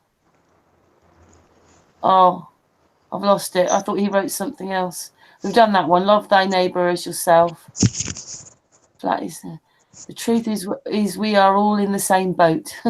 See, there is a covenant between man and God here. I'm not preaching. I've done away with religion and politics. I'm not saying anybody needs to throw away anything, but I'm not preaching. But what I'm saying is, allegedly, in these books and the Bibles, the two bulls and bibliotex here, we've got covenants, and covenant is a word, is like contract in simple terms, isn't it? Layman terms. But a covenant, we've got the Ark of the Covenant, and we've got various covenants with various men in these Gospels in this book. And this is, I believe, an encoded way of telling them, when they reset the timeline at 0, the event of Christ was them resetting for their own rule and going forward with this Justinian deception. But it is it's very poignant. They've instilled this mechanism from this point of 0, moving forwards, the timeline and everything. It's there to be seen that this event and the way that they've done it is very inceptive upon our minds. And we've got to the code of the Bible, where these covenants of man, is Abraham for one, Noah is another, and there's subtext of text within these stories. And I'm not going to touch on the Da Vinci Code, but the Covenant, the Ark of the Covenant, the archons. We could go all etymological about arches and archons and archony, anarchy and monarchy, and that could be a whole 3 hours in itself, to be fair. But these covenants and archons and controllers and resets of times and events, we had a contract, lest we not forget, allegedly so. I wasn't there at the time, and the evidence is a bit bleak, and the more we find, they keep blowing it up through foreign wars and so forth. But what I've seen, found and believe is that these commandments, 10 of them, that were given to man, to fear the creator, the fear, when we say lose the fear, lose the fear with the big barriers and the legal and so forth, but man, I'm seeing, has lost the fear of what may come, of the penance and so forth of our souls, and what may come if we're bad. And I don't think that man remembers the messages that have been written and cast, and that there's some really good ones. We talked yesterday, Josh, about some of them, but the covenant and the contracts between man and the creator. And I just want to remind this digital age of phones and iPads and emails and hangouts and that, we need to remember what was said and whom we allegedly come from. And he's a jealous God, it does say, an vengeful one, and he has favorites and certain, and you don't want to piss this entity off by, from what I'm reading, if he has favorites and he's jealous, you know what I'm saying? You want to keep in his good books. So I'm trying to latch on a few and save a few lives and do what I'm doing and keep my covenant with the creator good, not because I'm scared, but because there's a job to be doing, and that's it. The consciousness development movement and everything else. If we all did that, then that leads me on to the 100 monkey principle, where after there's so many, I call it the 10,000 sovereign principle, once we all cognise and started acting in a certain way. I was talking with a site engineer. He's not just a site engineer. We have some mad chats, and we was talking about if everybody at the 10,000 sovereigns started thinking like a sovereign. And if you don't know the 100th monkey principle, fam, just to encompass it, there was some monkeys on islands washing potatoes, sweet potatoes, and they realised when they washed them, they taste better.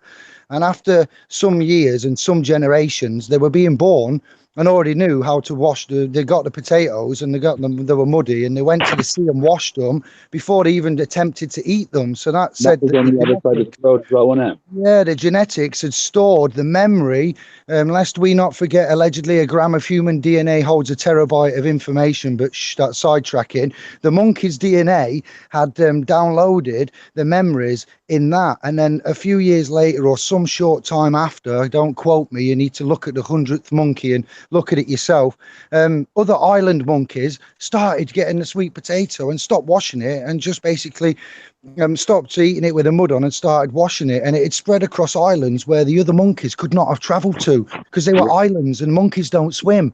So the scientists went, hey up, all the monkeys on all these islands are now washing sweet potatoes before they eat them. So who sent out, has somebody learned to speak here? Zeus, Amadeus, whoever it was. No, it's that's what we say. So the consciousness level, if we keep pushing it, I believe, and a few others believe, that suddenly it will be like the equivalent of a let me think, an EMP, but it'll just be like a human consciousness ping, and we'll all just go, oh yeah.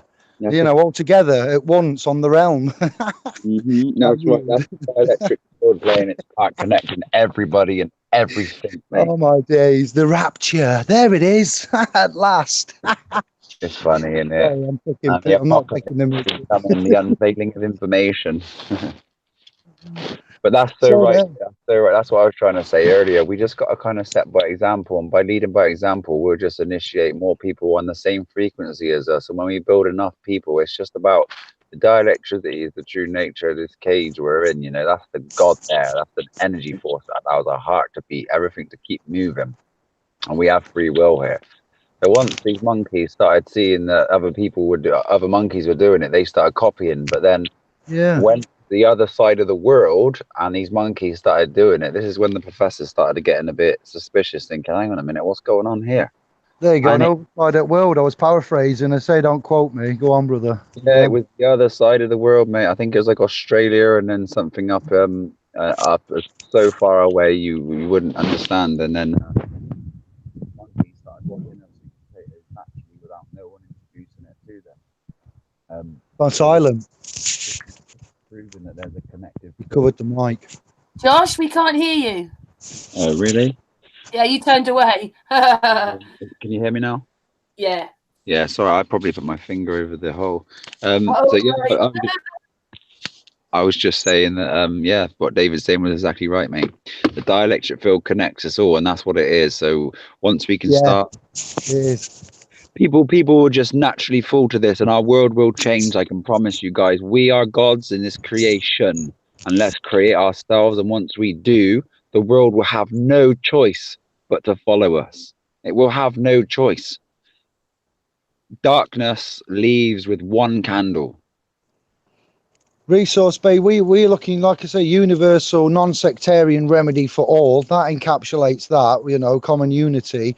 And also, one of my heroes other than Tesla in history now, and to be some event, George Carlin, for what he's come out with, is Jack Fresco, brought to me by Matthew in Sheffield. And Jack Fresco has a cognition idea of a not a utopia, an existence of man, a technological blissful existence where everything's automated, the plants, the agriculture, the delivery of food to homes, how much they get, what they get, calculated everything. Nobody uses money anymore, and it's just resource based. You give time and you get something back, in essence, not trade, levy and barter. Far away from that as well. And yeah, he's called Jack Fresco. If you haven't heard of him, those in the chat room, and to you, brother, then yeah, have a look at him. He's passed now. He lived to the ripe old age of 100, and it's a way of existence which is in harmony with nature. It's almost Atlantean in some principles, but this bloke worked for the government, the US government, making engineering safety designs ultimately on aeroplanes amongst other things. And when they asked him to weaponize stuff, his story is that he got out. He says, no chance. He goes, I'm not doing that. And they're like, come on, have a go. And he's like, what? No, I don't know how to. His way out of it was, I don't know how to do that. So yeah, have a look at this. We've got this laser death machine over here. Come on. He's like, well, no, I don't know how to do that. He got out of it and started thinking about how to help man. He goes, these lot are sick. I tell you now, they're twisted. I swear on it. He says, I'm out of that. He says, I'll do this now and I help man. It's called Venus Project, but it didn't really take off. And the government hid it from everybody because it was, it was really good idea. So similar to what you're saying, you're not the first to have this realm idea. And yeah, land management as well. Similar to that. It's good. Michael Tellinger's Ubuntu movement was quite a nice one. I started looking into that when I was quite young. It was drawing me to him. And nowadays, the only thing is, because of what I've gone through, I feel like every human needs that experience, what I've gone through, to allow their growth if they want to, exist in this life and become the full avatar, etc. and past that. So every human really does need to get involved with the growing process of food, to see nature, to understand how it grows, and see how everything in nature is a replication of me and you and everything here. And that process is a soul process. It allows the soul to go to the next stage, into the next stage, into the next stage. So that ideology there is amazing, and it's so perfect for beings that are existing in unhappiness, that have no want for any spiritual growth. But I see it as, my journey is to try and awaken people on this land journey to the spirit side as well, where everybody can use their physical body to 100%, because this physical body is capable of so many things that we aren't aware of, like just phone calls. Phones were only invented because we went down in consciousness and we couldn't telepathically talk to people across the world, and this is a human function. The only thing is, it's so dampened by chemicals and things that we eat, we can't do it. Astral projecting, leaving realms of thought, going into your higher self, and all these things are so possible. So yeah, this is what I wanted to bring to the table, to this new community as well, if people haven't already got it, because it's a fact. I know it's there. And yeah, you can only share with beings that are on a similar wavelength, because you otherwise they think you're talking crack pipe. But yeah, this is what we are all capable of. Like these gurus and these people out there that are trying to help dispel darkness. we have this ability here, and we have the ability to completely fill this avatar out with the elements around us and create real magic.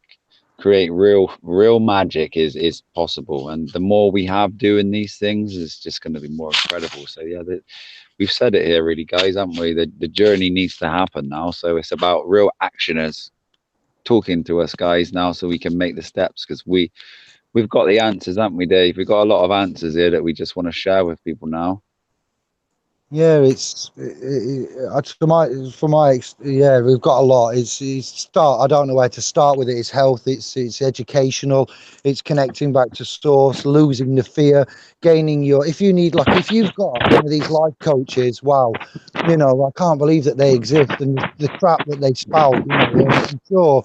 Yeah, these videos alone would be better than a life coach or others, that you've seen these advertisements for. But in every aspect of everyone's lives, yeah, there's an infraction somewhere of your rights, let me tell you. And if you're not sure how, then I would be glad to explain it to you. We've built a .com and a domain where we could have forums on there, Josh. I'll give you a guest account so you can have a look through, and I think you've got a bit to offer further down the line for the family and the movement, which is why I said we'd create you a guest account, so we can discuss things in the private on there and have forums and chats and go for a real deep journeys and bring whatever you want to go out into the realm. We will help promote and put into the realm, and whatever we can teach you and give you, we're obviously a two-way family here, so we'll give it back in return, whether it's comparative or not. It's just offer for offer, isn't it? Nobody has any expectations or requirements. I don't of you, and I don't think you of me. And out there in the realm, everybody that comes to me has an expectation, a requirement, a fear, a need, a desperate, and I can't keep repeating the same remedy over and over again, which is why we need to now get others up. We educate them, get them together, build communities, show them how to protect themselves, whether that be how you speak, how you respond instead of react, how you interpret, how you defend, how you recognize property, how you then, it's where you want to start. You've all got a choice to make, and you all know where the weaknesses are in the links and the chains. But yeah, the 10 commandments, love thy neighbor, simple instruction, love your neighbor, do not steal. These aren't statutes and acts that are 10,000 pages long, that are worse than the Brexit backstop deal number 3. These are short motherfucking sentences. Don't steal, love your neighbor, get on with shit, be good. It sounds like some of these comedians, like, don't do that, don't touch that, sit there. When you're a kid, that's it. That's all we got to do, innit? Short and simple. Don't steal from any being, mate. Don't steal from any. Just steal from Tesco. Because it's a corporation and it has no life. Everybody's stealing. Business and corporate, there's a thing. Business, you see, it's a legal license to steal, basically. Sorry, David, it went through my mind. The boy's dad, he was a farmer, and obviously he was doing sheep and other animals, but basically the supermarkets dictated everything. If you go back in time, you go back to around about I think it's around 1940. I think my brother bought a farm recently, and it had all the paperwork and everything. What it was a council farm, and a part of this process of being on this council farm, because we all know the council was set up on another entity. It's nothing for us. It was another one. They literally brought this meat industry to this next level. So they made everybody who had these council farms, who people wanted to farm, there was no mention of any fruit or vegetables. It was just pure animals. So the council farms all around the country were the ones that actually brought in and created all of these animals for us to eat.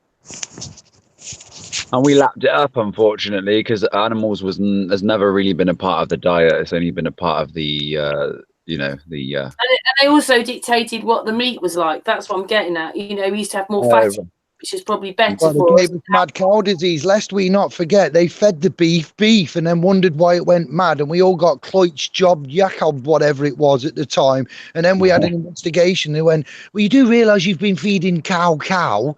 It's not very good, especially when you give it these bits here, because that contains this and this does this, and now you've poisoned a load of folk. Oh, right, we won't do that again. Why are you feeding cow's innards? What are you doing, lads? Yeah, so sorry. What cows anyway? Are they vegetarians? Yeah. Help me, help. Yeah. Cows are Oh, Lord. vegetarians. Yeah. Are big. Rhinos are big. Giraffes are big. Gorillas are big.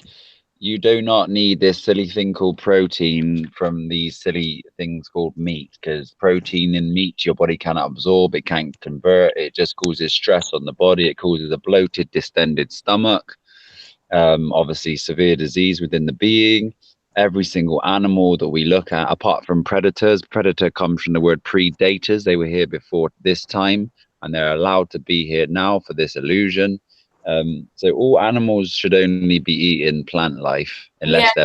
Josh, Star Connections has put as well that they're, all the animals are injected with antibiotics. Of course, so they get us resistant to the antibiotics. So when people need antibiotics, then it don't work. But it's all. Sorry, bro. Go on. No, go on. I was just saying it's a choice comment.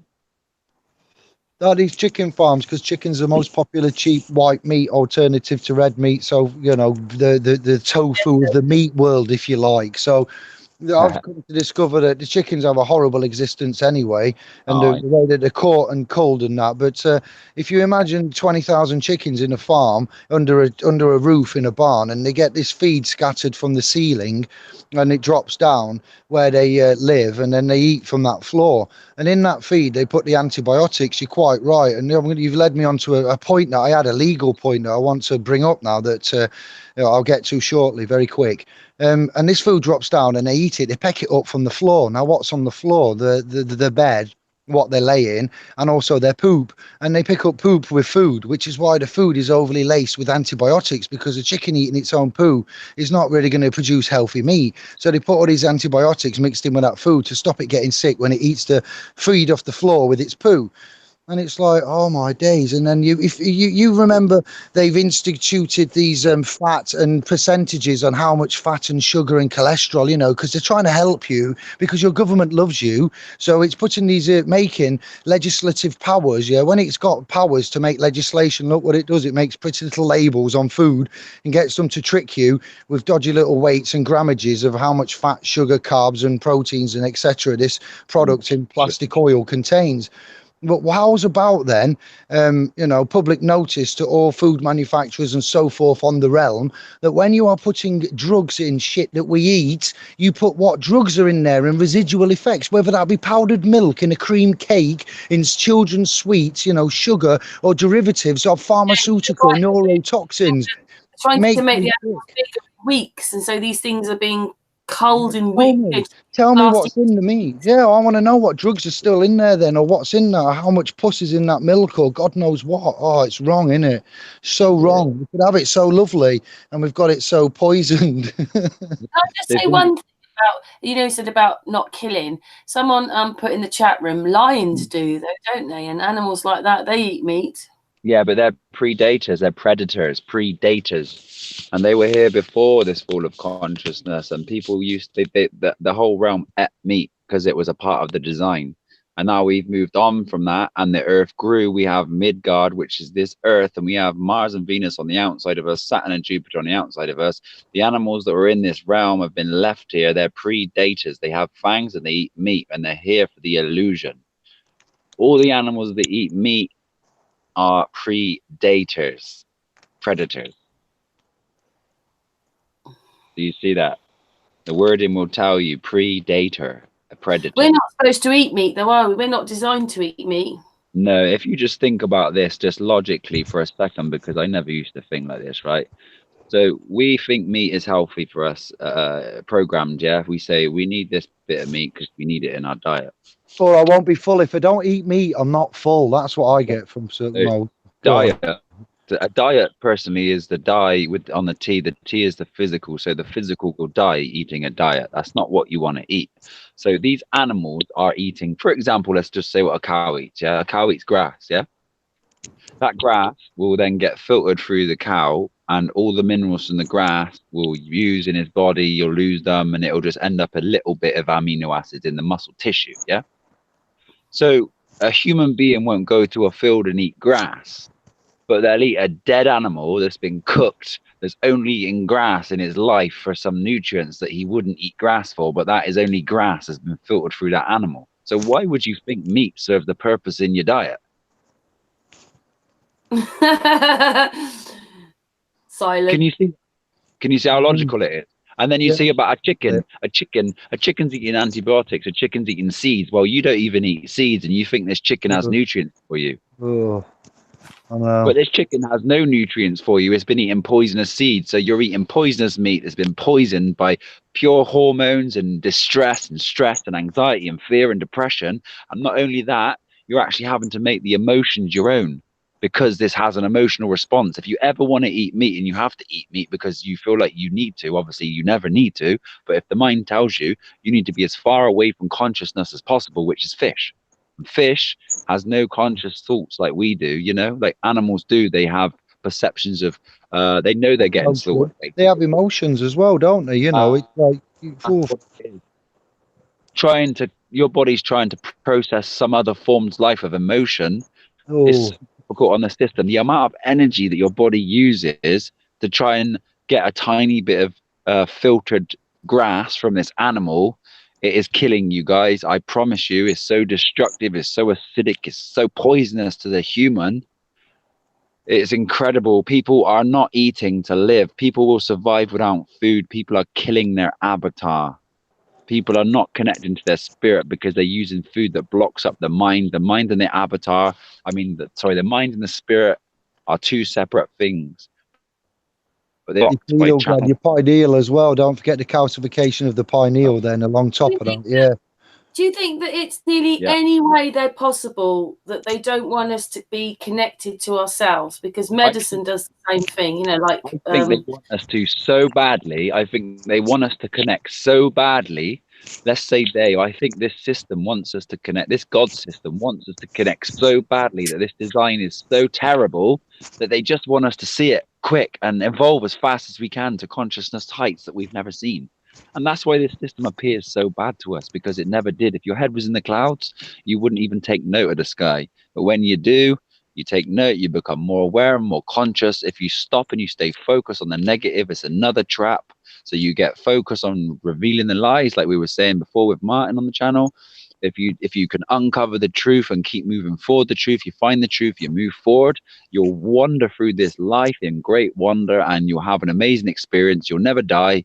You'll be able to leave your avatar and move on to the astral realm whenever you choose to. And that is the purpose of this life, is the process of this life. You don't need to die. Like, death is not something you just walk away from the physical when you're ready. I can guarantee you guys my physical will not age from now. My physical will be kept in the highest form it is right now until I choose to leave it. And one day I will choose ready spiritually to leave this body and move on to my next experience. Because this is just one experience here of our experience, you know. But we've been trapped in this cycle, and we feel like this is the game. But the game is a trap, and we are trapped on level 1, doing the same thing in Groundhog Day, going to work and coming back home, and forgetting that this is actually a game of life. So we're trapped on level 1, unfortunately, right now. I've got something. We're on. We've been to the tree of knowledge, and now we're at the tree of life, and this is where the learning begins. If you take the tree of knowledge, you take the digital, the media, the submission, and everything like that. You have it provided for you. If you take the tree of life, you go out there, you get your land, you get your cabin, you get your vegetables, and you live, you exist, you learn, you grow, you expand, and you develop, and you manifest. Yeah, that's true, and you find your potential. We are all to go commercial and non-commercial. Yeah, you know the words limited.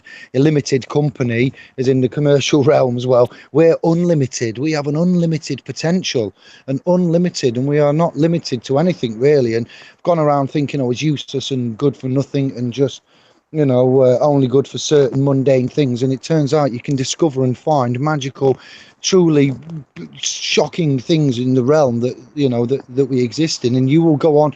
You've got a pre-designed path, if anything, and what you need to do is just go on that journey. And once you start the journey rolling, the journey will look after you. It presents, like Josh said earlier. You get symbols, you get messages. It's crazy, but trust me, it does. Like he said, it does. And you're like, is this happening? This can't be right. This is coincidence. And you make up a reason for it. You disregard it, and you call it coincidence, and you miss it. And like Eminem said in 8 Mile, your opportunity comes once. Do not miss your shot or something. That's what he's on about. Is it not? That's right. Media telling you, Hollywood telling you the truth in plain sight.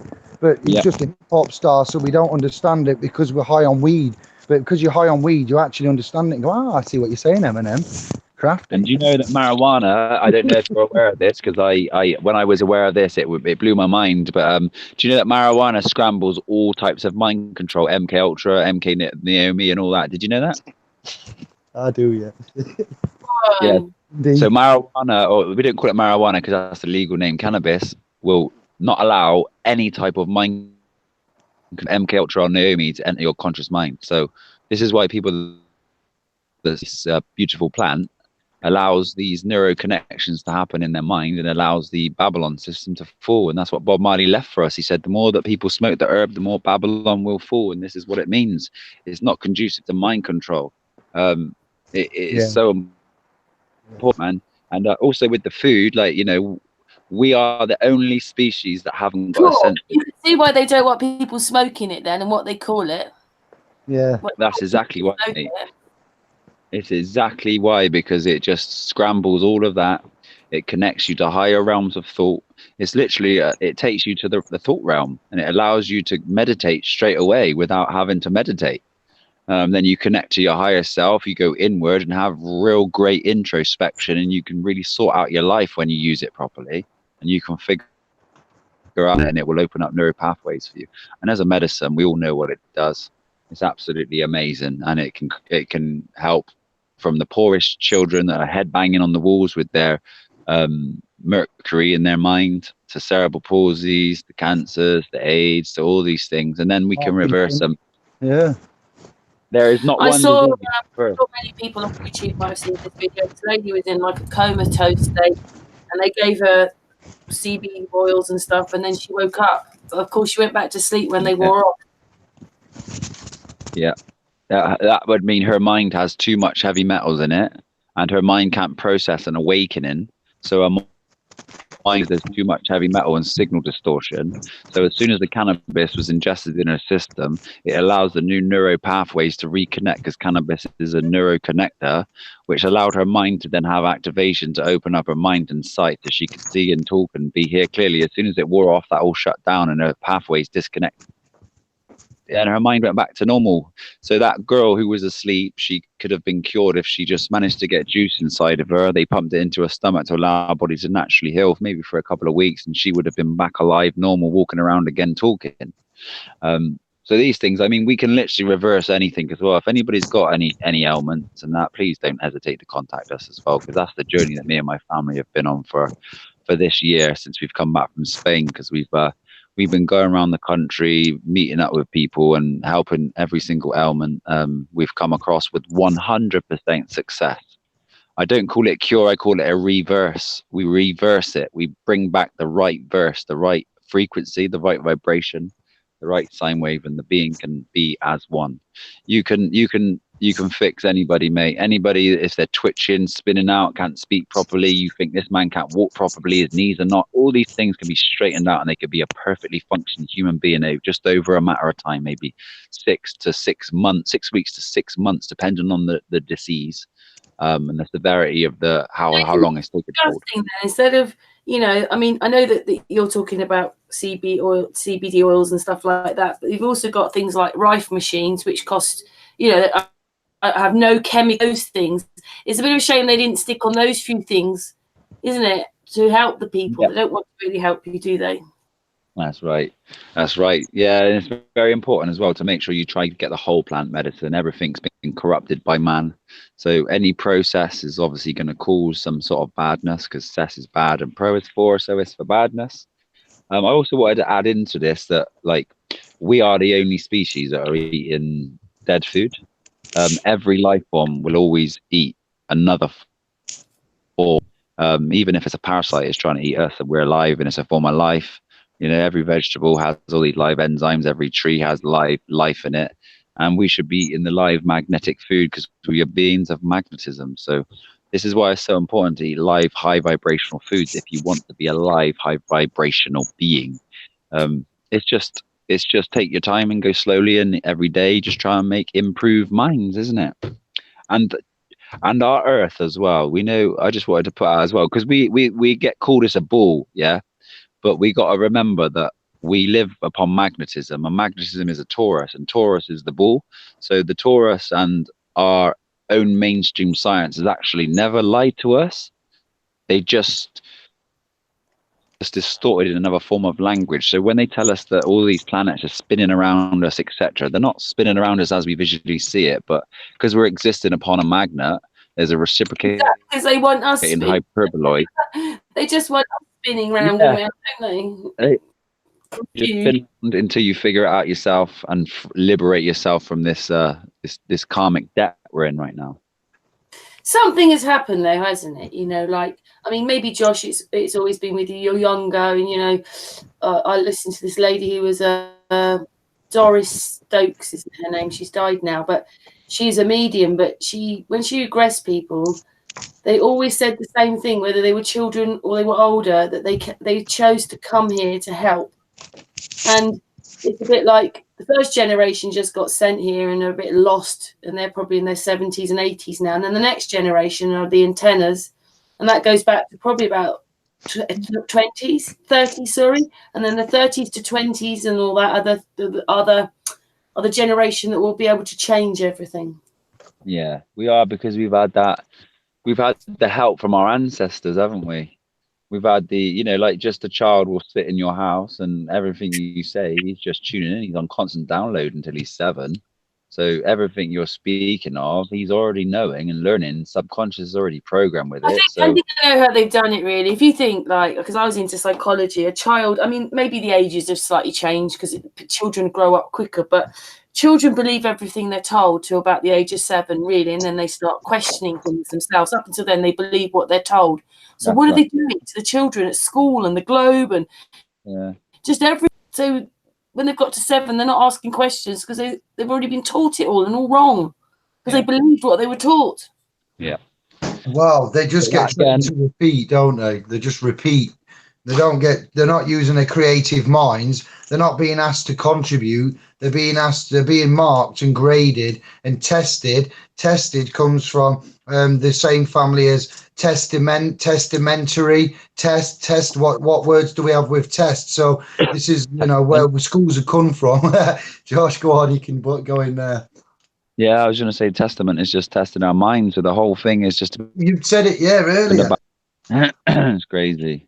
There's a question in the chat room, by the way. Do you think we were born with amnesia? Where we are, what we are? Species with amnesia. What we are is we are born from the earth, and the earth, we accumulate this physical body through the earth. So we must eat of the earth, otherwise we're going to be not of the earth. And the amnesia we have is until we connect ourselves to our higher self. So our physical body, the thing puppetizing it or enlightening our body is our astral form. Unfortunately, many beings on this realm haven't managed to connect with their astral form yet. So until we can unlock the pathways in our avatar, our physical body, by eating of this earth or by being virtuous, we will not connect to our higher astral self. So the amnesia comes from our higher self is all knowing, but this physical form has no knowledge. So it's only until we can peel away the programming and or the eating and the bad habits that we picked up here by virtuous living, it will then allow our avatar to connect to the astral body that's inside of it, which is all knowing, which will then allow us to be all knowing. And this is where it comes from. There's nothing new under the sun. Our body's been through this all before, but our physical body hasn't, and our physical body's here to learn to take the experience somewhere else to the next level. And that's why people should never fear death, because death is another thing to fear, but it's not, and you don't need to die. You need to walk away from your avatar when you're ready, fully conscious of it. And I do want to bring this to the table for beings that are ready. And I think when we get together on our land, I'll be able to help everybody transition this way if they want. Do you think something also is listening to both of you men? You're not very egotistical. Do you think that plays a part of it when you understand your ego and stuff like that? I think ego is the thing that we have to dissolve. The ego is the left brain thinking process. Ego is the program. So yeah, we won't be able to get anywhere without taking control of our ego and keeping it at bay. It's a barrier. To me, it's a barrier. It stops you. My ego stopped me from becoming David Guetta, David Guetta. You know, it's something that was programmed into me. Your ego. I have got an ego, but it's like your voice in your head, your higher self, like what Josh was saying. Yeah. Oh my goodness, sorry, loads of messages just come through. Sorry, carry on. But it's like control, mastery. We're into mastery here. When I've said we've got the Sovereign Masters Guild Foundation educational workshops, my God, that's a long sentence, David. But it is. That's what it is. It is what it is. It's an educational for yourselves and for what you need for your mind. You know, for your management, for your government to get through and to manage everything. You know, we've got defilements of the mind, then defilements of the food and the body. So the mind and the body. Now, what's left? The soul. The soul is yearning for some kind of salvation and getting out and for what's right, but it can't because the body and the mind aren't in unison. And when the two or three, you could argue, become one, not so much two become one, but the Trinity becoming one, there's a special thing that happens. And where Josh is saying, before I forget, about how that is right. What I can't fault what he's just said then, but I would like to add to it. Furthermore, brother and sister and family, most men that I've come across, family members, are also looking to find a thing called God. Now, I'm not going to stand here and profess to you that I've found God, but what I'll say to you is I believe that I do know God, and I believe that God knows me. And when I say God, I don't mean the creator of all. I just mean that consciousness. You know, I'm not sure what it is, but I do believe there's a connection there, and I believe that we're all in a court 24/7, like being judged, and your actions do have, various reactions of that. So, you know, it's just a development that you need to go on. But these ones out there are looking for ultimately a connection to something, a source, God, a deity, something to worship, a name to give it, you know, a place to say where it come from. And all of this is very much materialistic, which is something that I've chosen to look at, materials and atoms and particles, and I see things in a whole new way. I swear to you, I can't even explain it, but just finding God. If you can, and if you ask me how to do that, I can tell you what I did is I did Dr. Masaru Emoto's rice water experiment on several occasions to several family members, and I did I did Dr. Quantum, Dr. Quantum on YouTube, the video that's animated. Look at the Dr. Quantum double slit experiment. That's the laws of atoms being a pulse and a wave, but they're a pulse and a wave at the same time, or depending whether they're being watched and monitored. That's the next key thing to finding it. And then the last thing is to love yourselves and to love everyone around you. Once you've done the rice water and you've looked at Dr. Quantum's double split experiment and you go, wow, this is amazing, and you've got some time into it, then start to love yourself and others and to give some consideration and sacrifice. And when you do that good deed, something will change, and you'll get what's called good luck. But really, trust me, on these dialects and principles and everything else that I found, it isn't luck. It's the consciousness or the realm or the divine matrix or something going, nice one, mate, you've learned. That's your little nudge. And you go, cheers. Oh, right. What you do with that is up to you. And if you continue on that path, it's it's all out there. And if you look at those subjects of which I've just mentioned, or you talk to me later, I'll expand on it more, or me and Josh might do some more videos down the line on focus subjects. It could be possible. I don't know.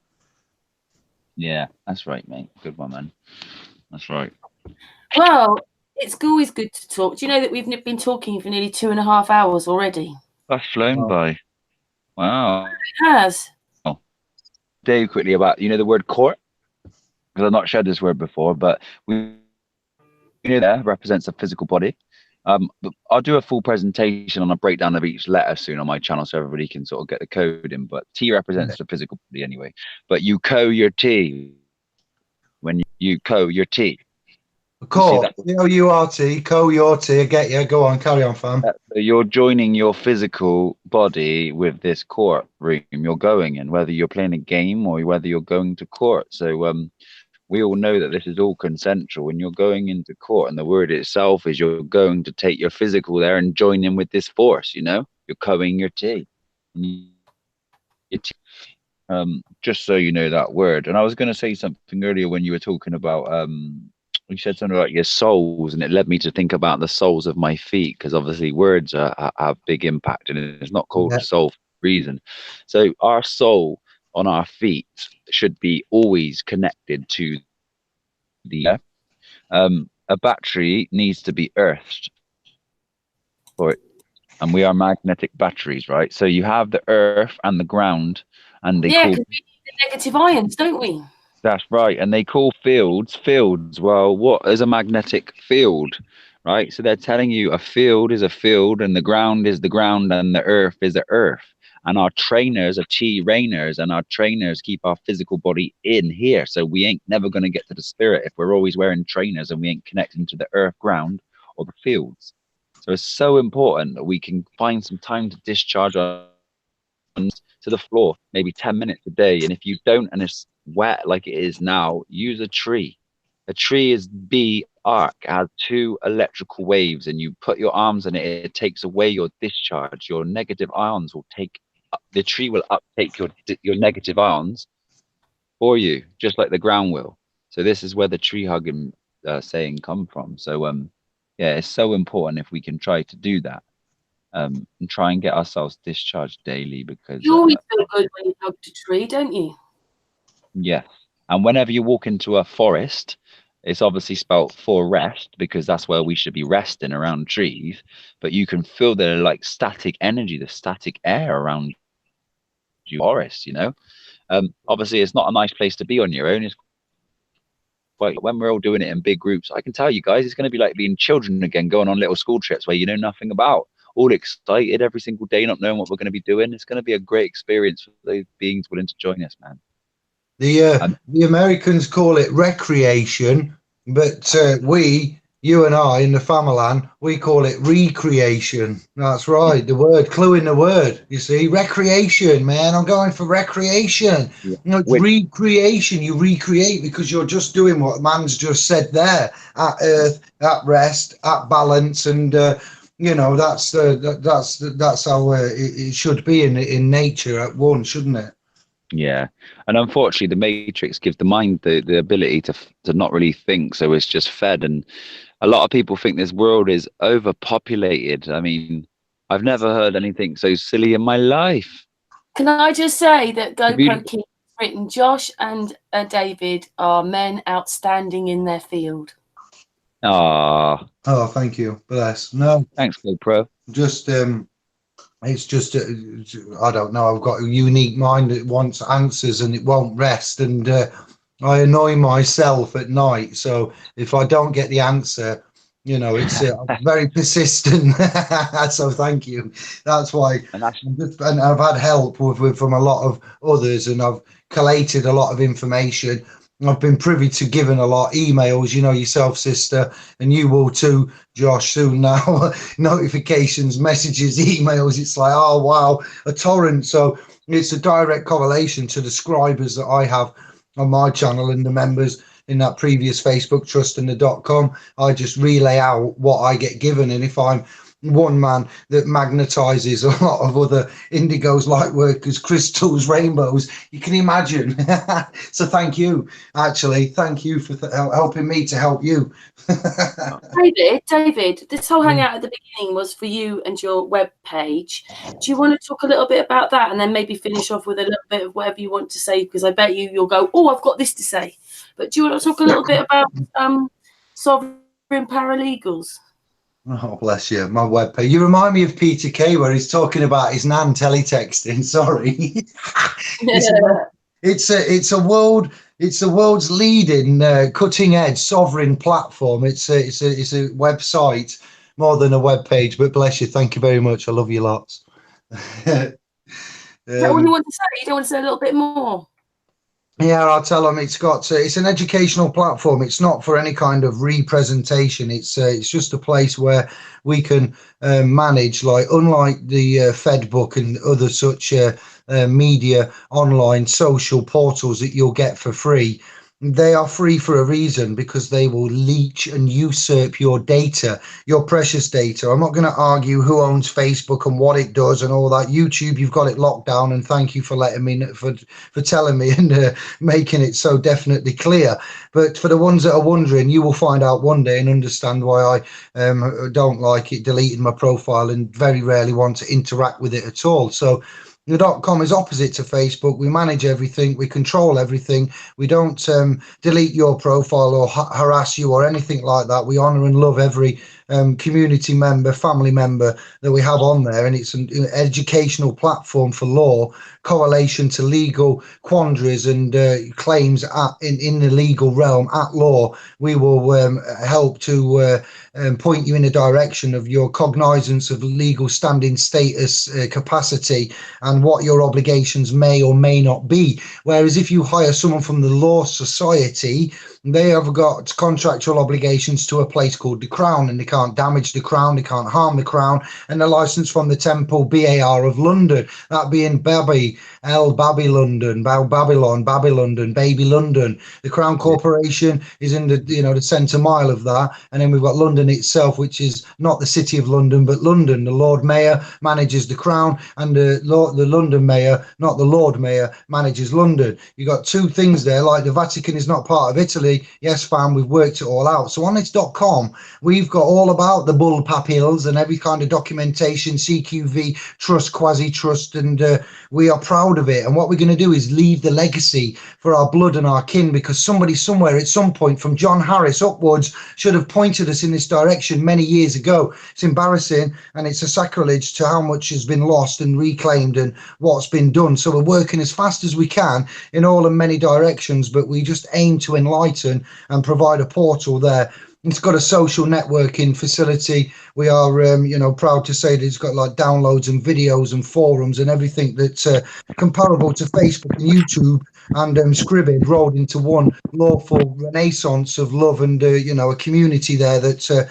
we're going to build up and promote this trust technology and other such subjects of how to get out of and how to learn, because as I said earlier, I'm tired of repeating and making videos and going on hangouts where after a bit I'm going to be old and I won't want to do this, and you can't keep repeating yourself. Our aim is to have the brothers and sisters that are in a weaker, lesser state, victimized, vulnerable, all this kind of stuff, legally disabled, lawfully disabled, confused and not knowing whom they are.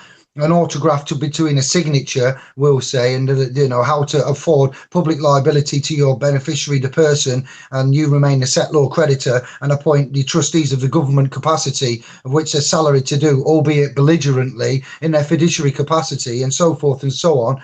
And it's not that complicated, as I said, with the trusts and stuff. So we'd like you to become our level and to bring that and to give it the blood, the lineage, and to, as I see it, there is a civil war, an unholy civil war going off across the landmass, this, I don't know, Anglican landmass. And the fact that nobody on this landmass can talk to me, I bet, even a newspaper editor or a columnist owner, and tell me what the hell is going on with the finances, the economy, and the uncertainty of this paradox of which we seem to have been plunged in, after these negotiations for Brexit.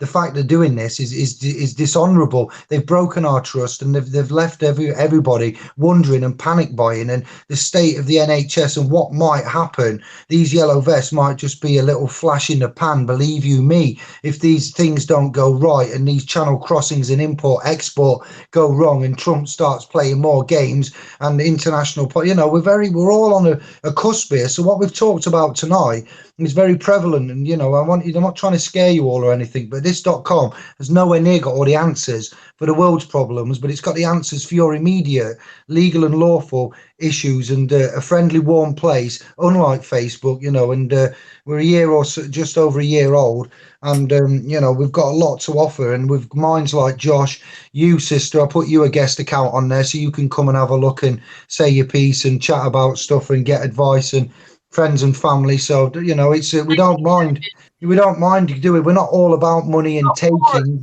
Haven't you? So people can talk away. We need to share, and like Mr. Thrive and Survive, we got an advert for him there. You see, I honoured that and kept that on. And the little video with strawmen.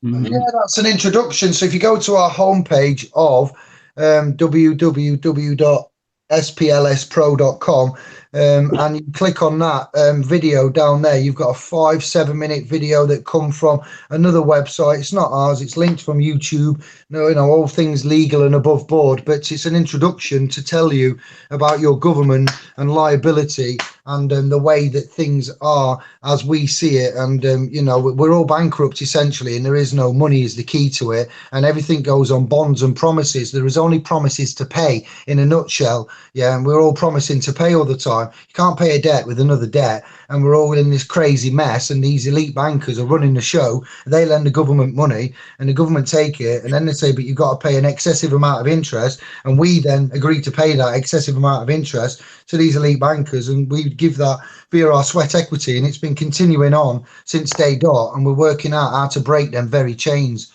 So thank you, Josh, and thank you, sister. That's what we do on that domain. And you're going to help us do it now. Yeah, maybe David, I've put a kind of link in. Oh, there you go. Mr. Mensa's put it in there for me. Thank you, Mr. Mensa.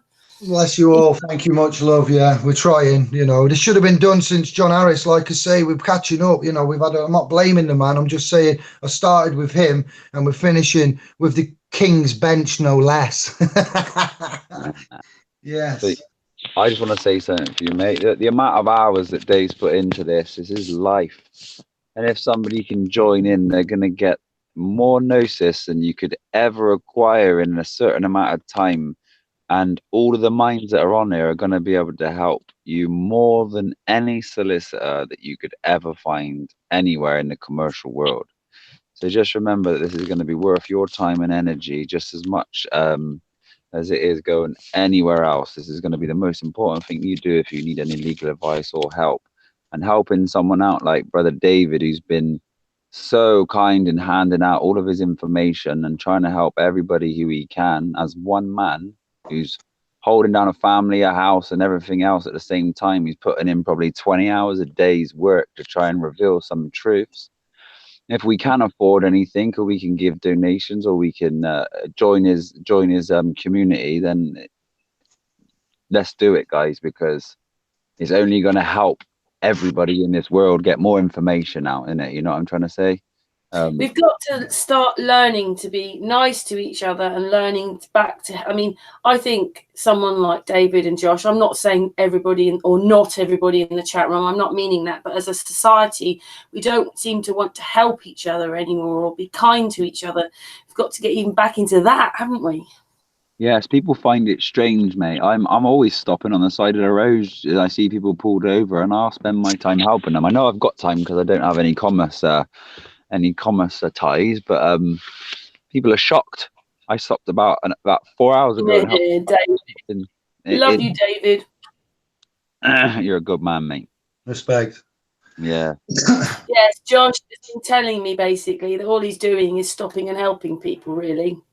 And that's all we need to do. And if we did that for everybody, our world would be the biggest, beautifulest place in anywhere.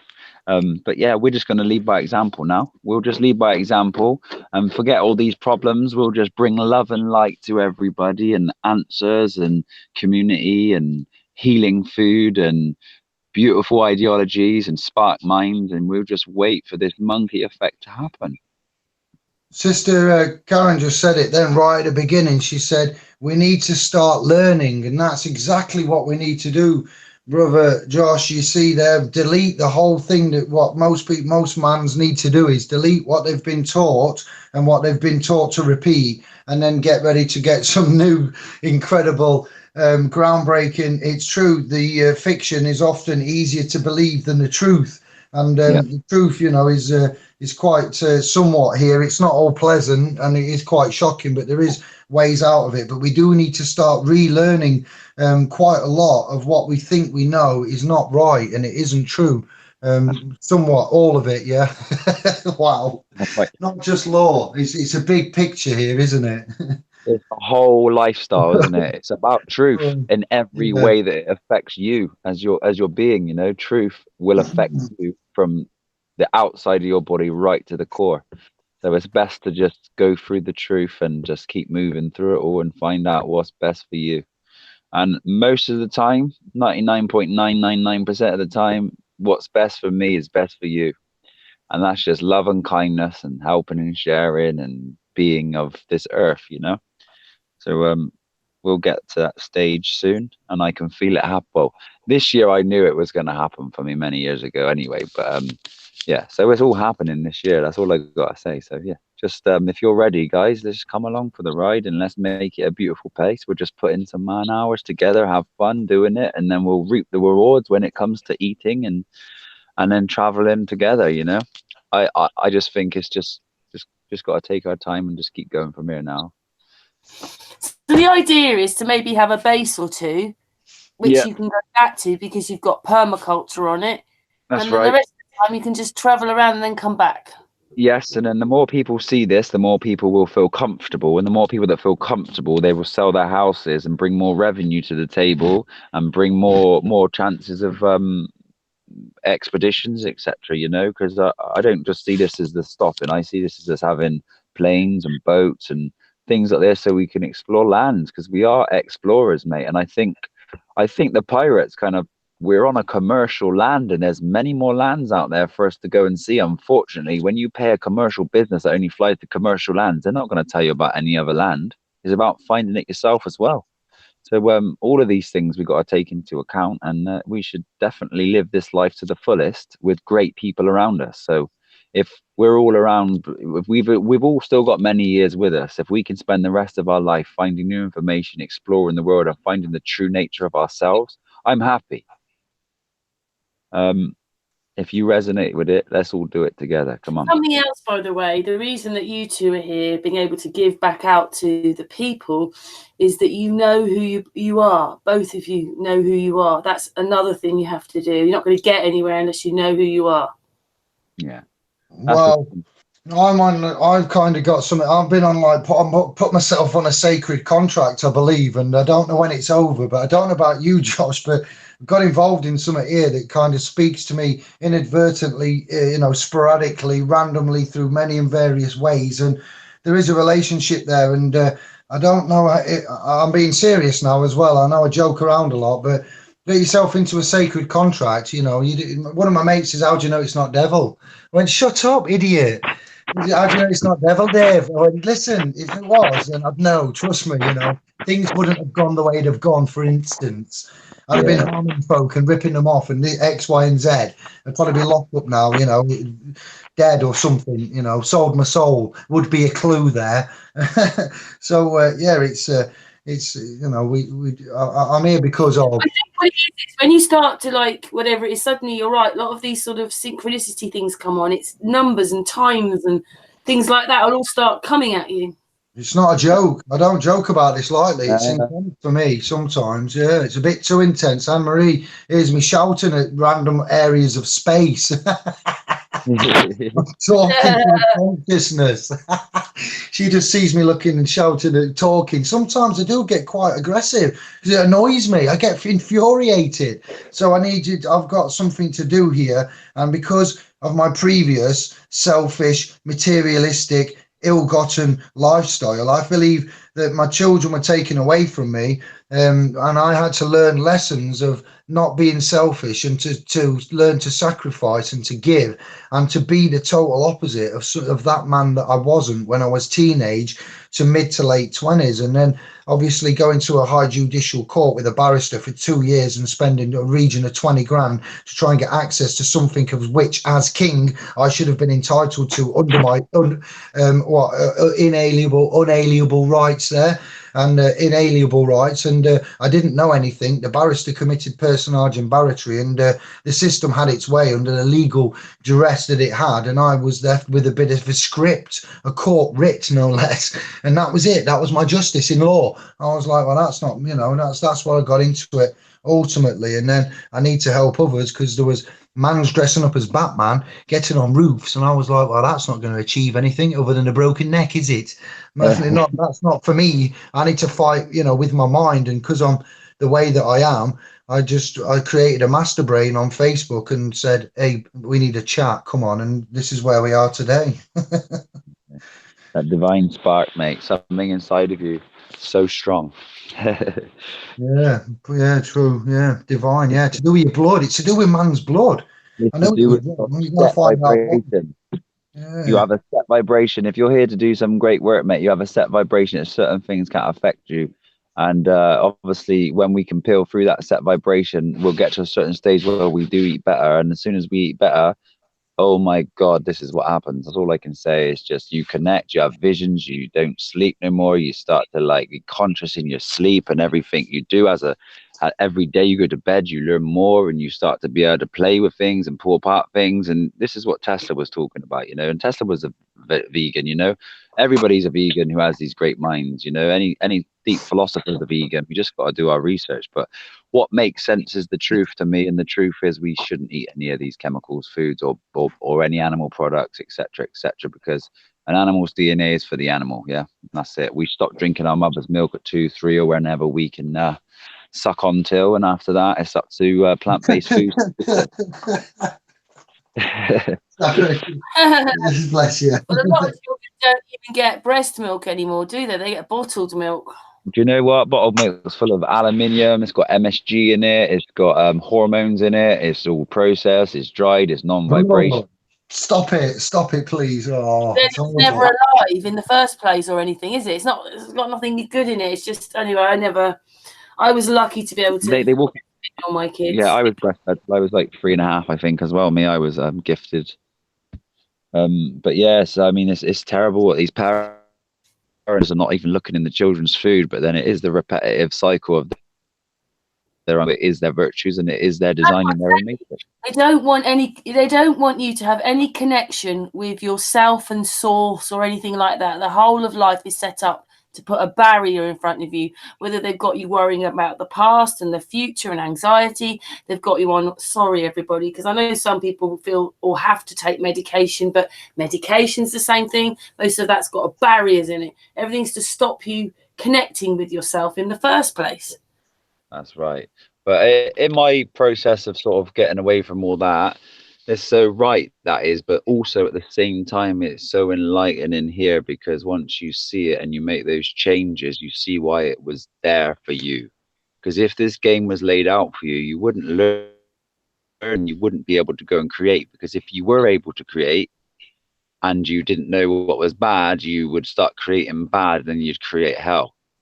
So this whole experience here is a sort of training ground. That's why it's called Midgarden, so we can learn here and then go off and create our own world in the soul's growth process. It might be a bit too far forward, but I see all these things, and we got so far to go, and it's going to be so amazing, man. It's just going to be amazing. We're saying self-governing. Why not become self-sustaining, self-governing? Wow, that's a big leap, isn't it? It's only the next block up from self-governing. Self-governing, what do we do next? Now we need to carry on. Okay, self-governing and self-sustaining. Next level.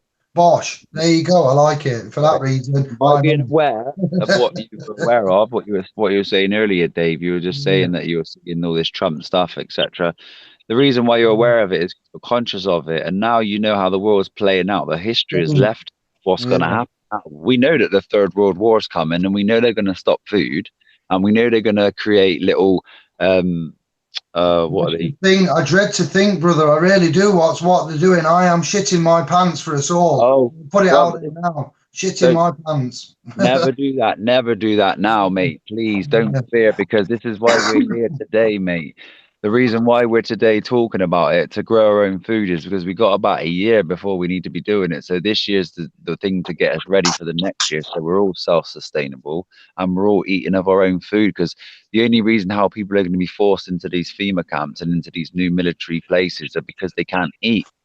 So people aren't going to be aware of how to eat and how to go when they're in the matrix, because they're too busy. So they'll be forced this way. So if we can just spread this information as far as we can, and also have ourselves the ability to grow consciousness and feed all of ourselves and our families who are around us. Yeah, well, with that said, I forgot about the Council of Sovereigns and the thingy then that the .com wants to compromise, and both Sister Karen and Brother Josh have got guest accounts on there for as long as he wants. So I want to try and spearhead other channel owners, ones that have got transferable, immediate transferable solid skills that we can stand upon and utilize. Ones that need training can be trained alongside through participation of event management and so forth. But for the immediate get up and go, I am looking for setting up some kind of council or assembly of decent, honourable, self-governing, ones that can help. We can use this place as a central hub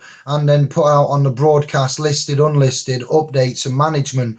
We need to try and go private a little bit. I know what you're saying here is private management in my mind, because it's self-governing, it's self-sustaining, so it's not involving any kind of bitty breast nanny state effect. You would be going away and privately existing, privately living, and privately contracting and privately managing everything. So the connection to the nanny state and all corporate public, and that would be gladly cut, or at least suspended, maybe not cut, and dealt with. And then, you see, going to the private is the ultimate, perhaps even a reference from, and I'm not trying to promote and preach because I've done with religion, but there is somewhere that I've read when I've researched where Jesus says, everybody, let go of your shit and come with me to the wilderness and it'll be all right. Basically, let go of your possessions, come with me and, trust into the wilderness, get out of the cities, leave your shit and you'll be fine. I'm not saying everyone needs to run away to the fields, but that's quite this whole chat, get out of the cities, don't be materialistic, drop everything, forget what you know, come together as a family. You might have some kind of chance. Yeah, I like it. See, it's everywhere, but in different forms. That's so true, mate. You just, from the Bible, that's the only chance we got, mate. That's the only chance we got. You need to throw out the money changers and get back to nature.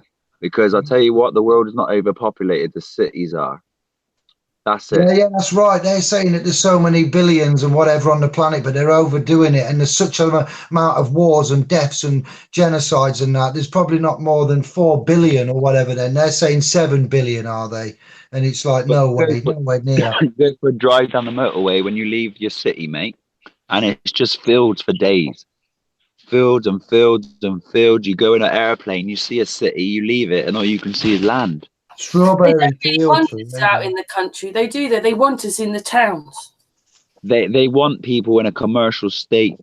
They want everybody buying things in the commercial world. But in that sense, the strain is so deep on your soul that it's almost freeing. You know what I'm saying? Yeah, but who keeps us in them cities? Police and armies. And who are the police and army? Well, order followers, kings for a day. Those in uniform that follow orders, kings for a day. That's who they are, They get a little taste of it. They're not true kings, but they're like that little, what? Listen to me or you fucked it. Sorry. I keep reminding myself of this all the time, and I used to think like, all these people are, but really, man, it was me keeping myself in the cities. It was me and my insecurities and my fear of failing and not having anything and being alone. And actually, I suppose it's the same thing, because in one sense, some people will look at you and say you failed because you're doing what you're doing, but you're not. It's the other way around for you. You've got to get past that thing, isn't it? It's about, we're just taught everything's the wrong way round. Well, I got a nice 7-bedroom house in Spain with a big pool and 2.5 acres of land, and I travel around the country and that, and up and down in my little camper, healing people because we want to. I feel like I'm doing my dream as such, but my dream finishes here for this, and my dream next year is to create a community and share it with everybody on that field, and that field's going to lead us to the new level of heights that we are not able to even comprehend. The British people in the United Kingdom have got universal credit, and Josh and the Famalan have got universal love. Which one do you trust in more?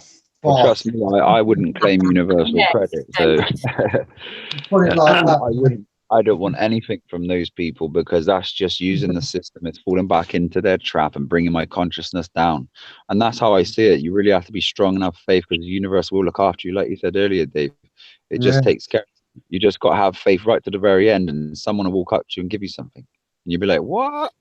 For that universal credit, you have to do it like on the computer, and then you have to get some kind of identification thing so they know it's you. So basically, you have to have a picture full on and a picture sideways, and the only thing that's missing is your thumbprint. What? That's easy. Mm. But then again, Database, don't you?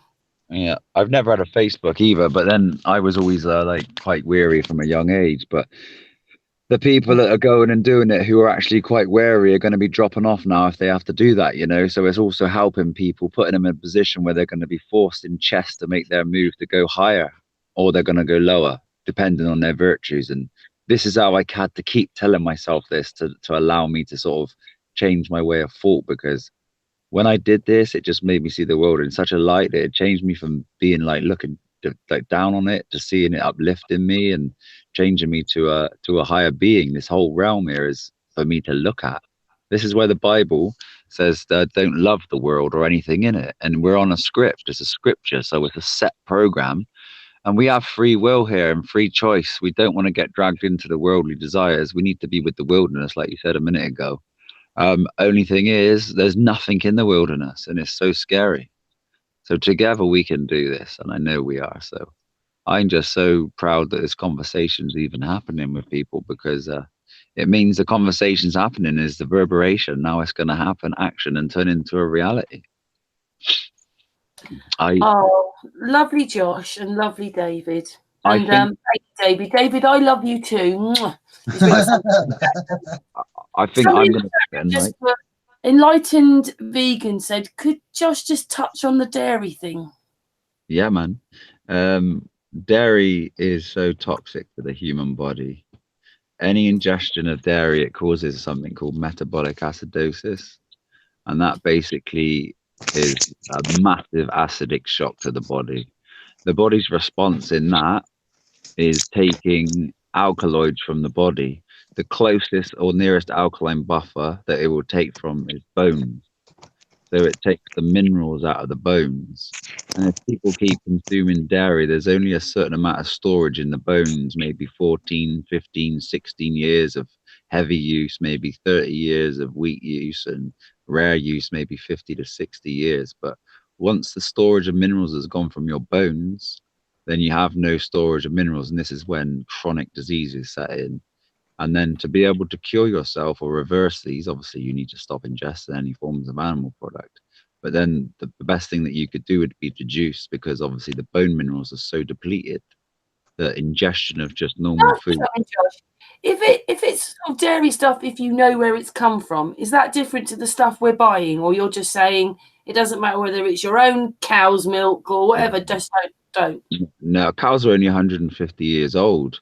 Cows are basically bred to breed cows, and that's it, you know. Any form of milk at all, but cow's milk especially, any type of cow's milk, should be for a cow. If they're only that length old, what did they do to make cows, and then how did they manage that then? Well, they come from like the bison, and they've bred them into a commercial animal. And then they just keep them and breed them into that, selective breeding. But they're only a commercial food. Before, it was a real animal that used to walk the plains of the earth. And now it's a completely man-made animal that's put into cages for human consumption over 150 years. And then if you look into things like the mud flood, you'll find out that everything ties into the mud flood with this age. So there was a massive, massive event that happened in around 1859. And in 1859, this event's going to happen in another 2 to 4 years. We all need to be ready for this event. So if everybody wants... It was only that long ago. Have these things been happening every couple of 100 years? If everybody wants to do their own research themselves, if you write down the years, like say 1800, 1801, 1802, do it right to now. And then you do it under numerology, Pythagorean numerology, and you work it out, and you'll see patterns change. and you'll be able to read the synchronicity of the earth and the vibration. And then you'll see that in the coming years that we're turning from a vibration of 9 to 5. Working 9 till 5. And we're moving to a faster frequency. We're moving to a faster frequency, and you can see it change with numerology.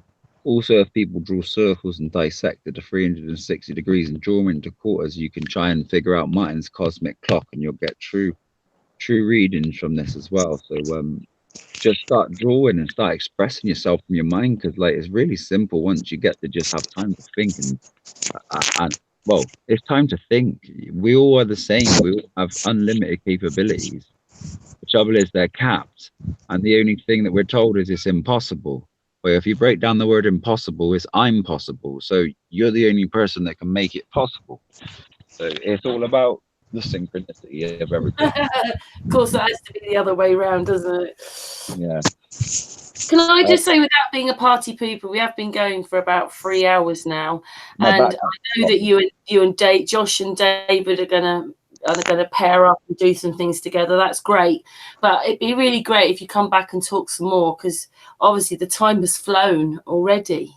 Yeah, I'd like to do a presentation on the individual letters and coding, so people can have a key for this new etymology, and we could. Well, I'm sure everybody would love that. Yeah, cool. Well, it's been a pleasure. Yeah, it has. David, do you want to say anything before we go? You've talked a little bit about your webpage. Website, woman, website. Oh, sorry, yes, a webpage. Stop doing Peter Kay on me. Oh, I'm tired now. I'm sorry. I've worked lots of hours today. Oh no, bless you. I'm only joking. Thank you. Yeah, it's been fun. I'll come back as ever and let me know when. But yeah, it has flown. To be fair, 3 hours. Yeah, wow. It's been a pleasure and an honour. Thank you very much, all, one and all. Okay, we say goodbye on air, but we'll say goodbye to each other off air. Well, it's been a really great hangout, family, and everything that's been said. Thank you so much, David, and thank you so much, Josh and Patricia, and to everybody and the chat room. We're back tomorrow. See you tomorrow. Thanks a lot. Night all.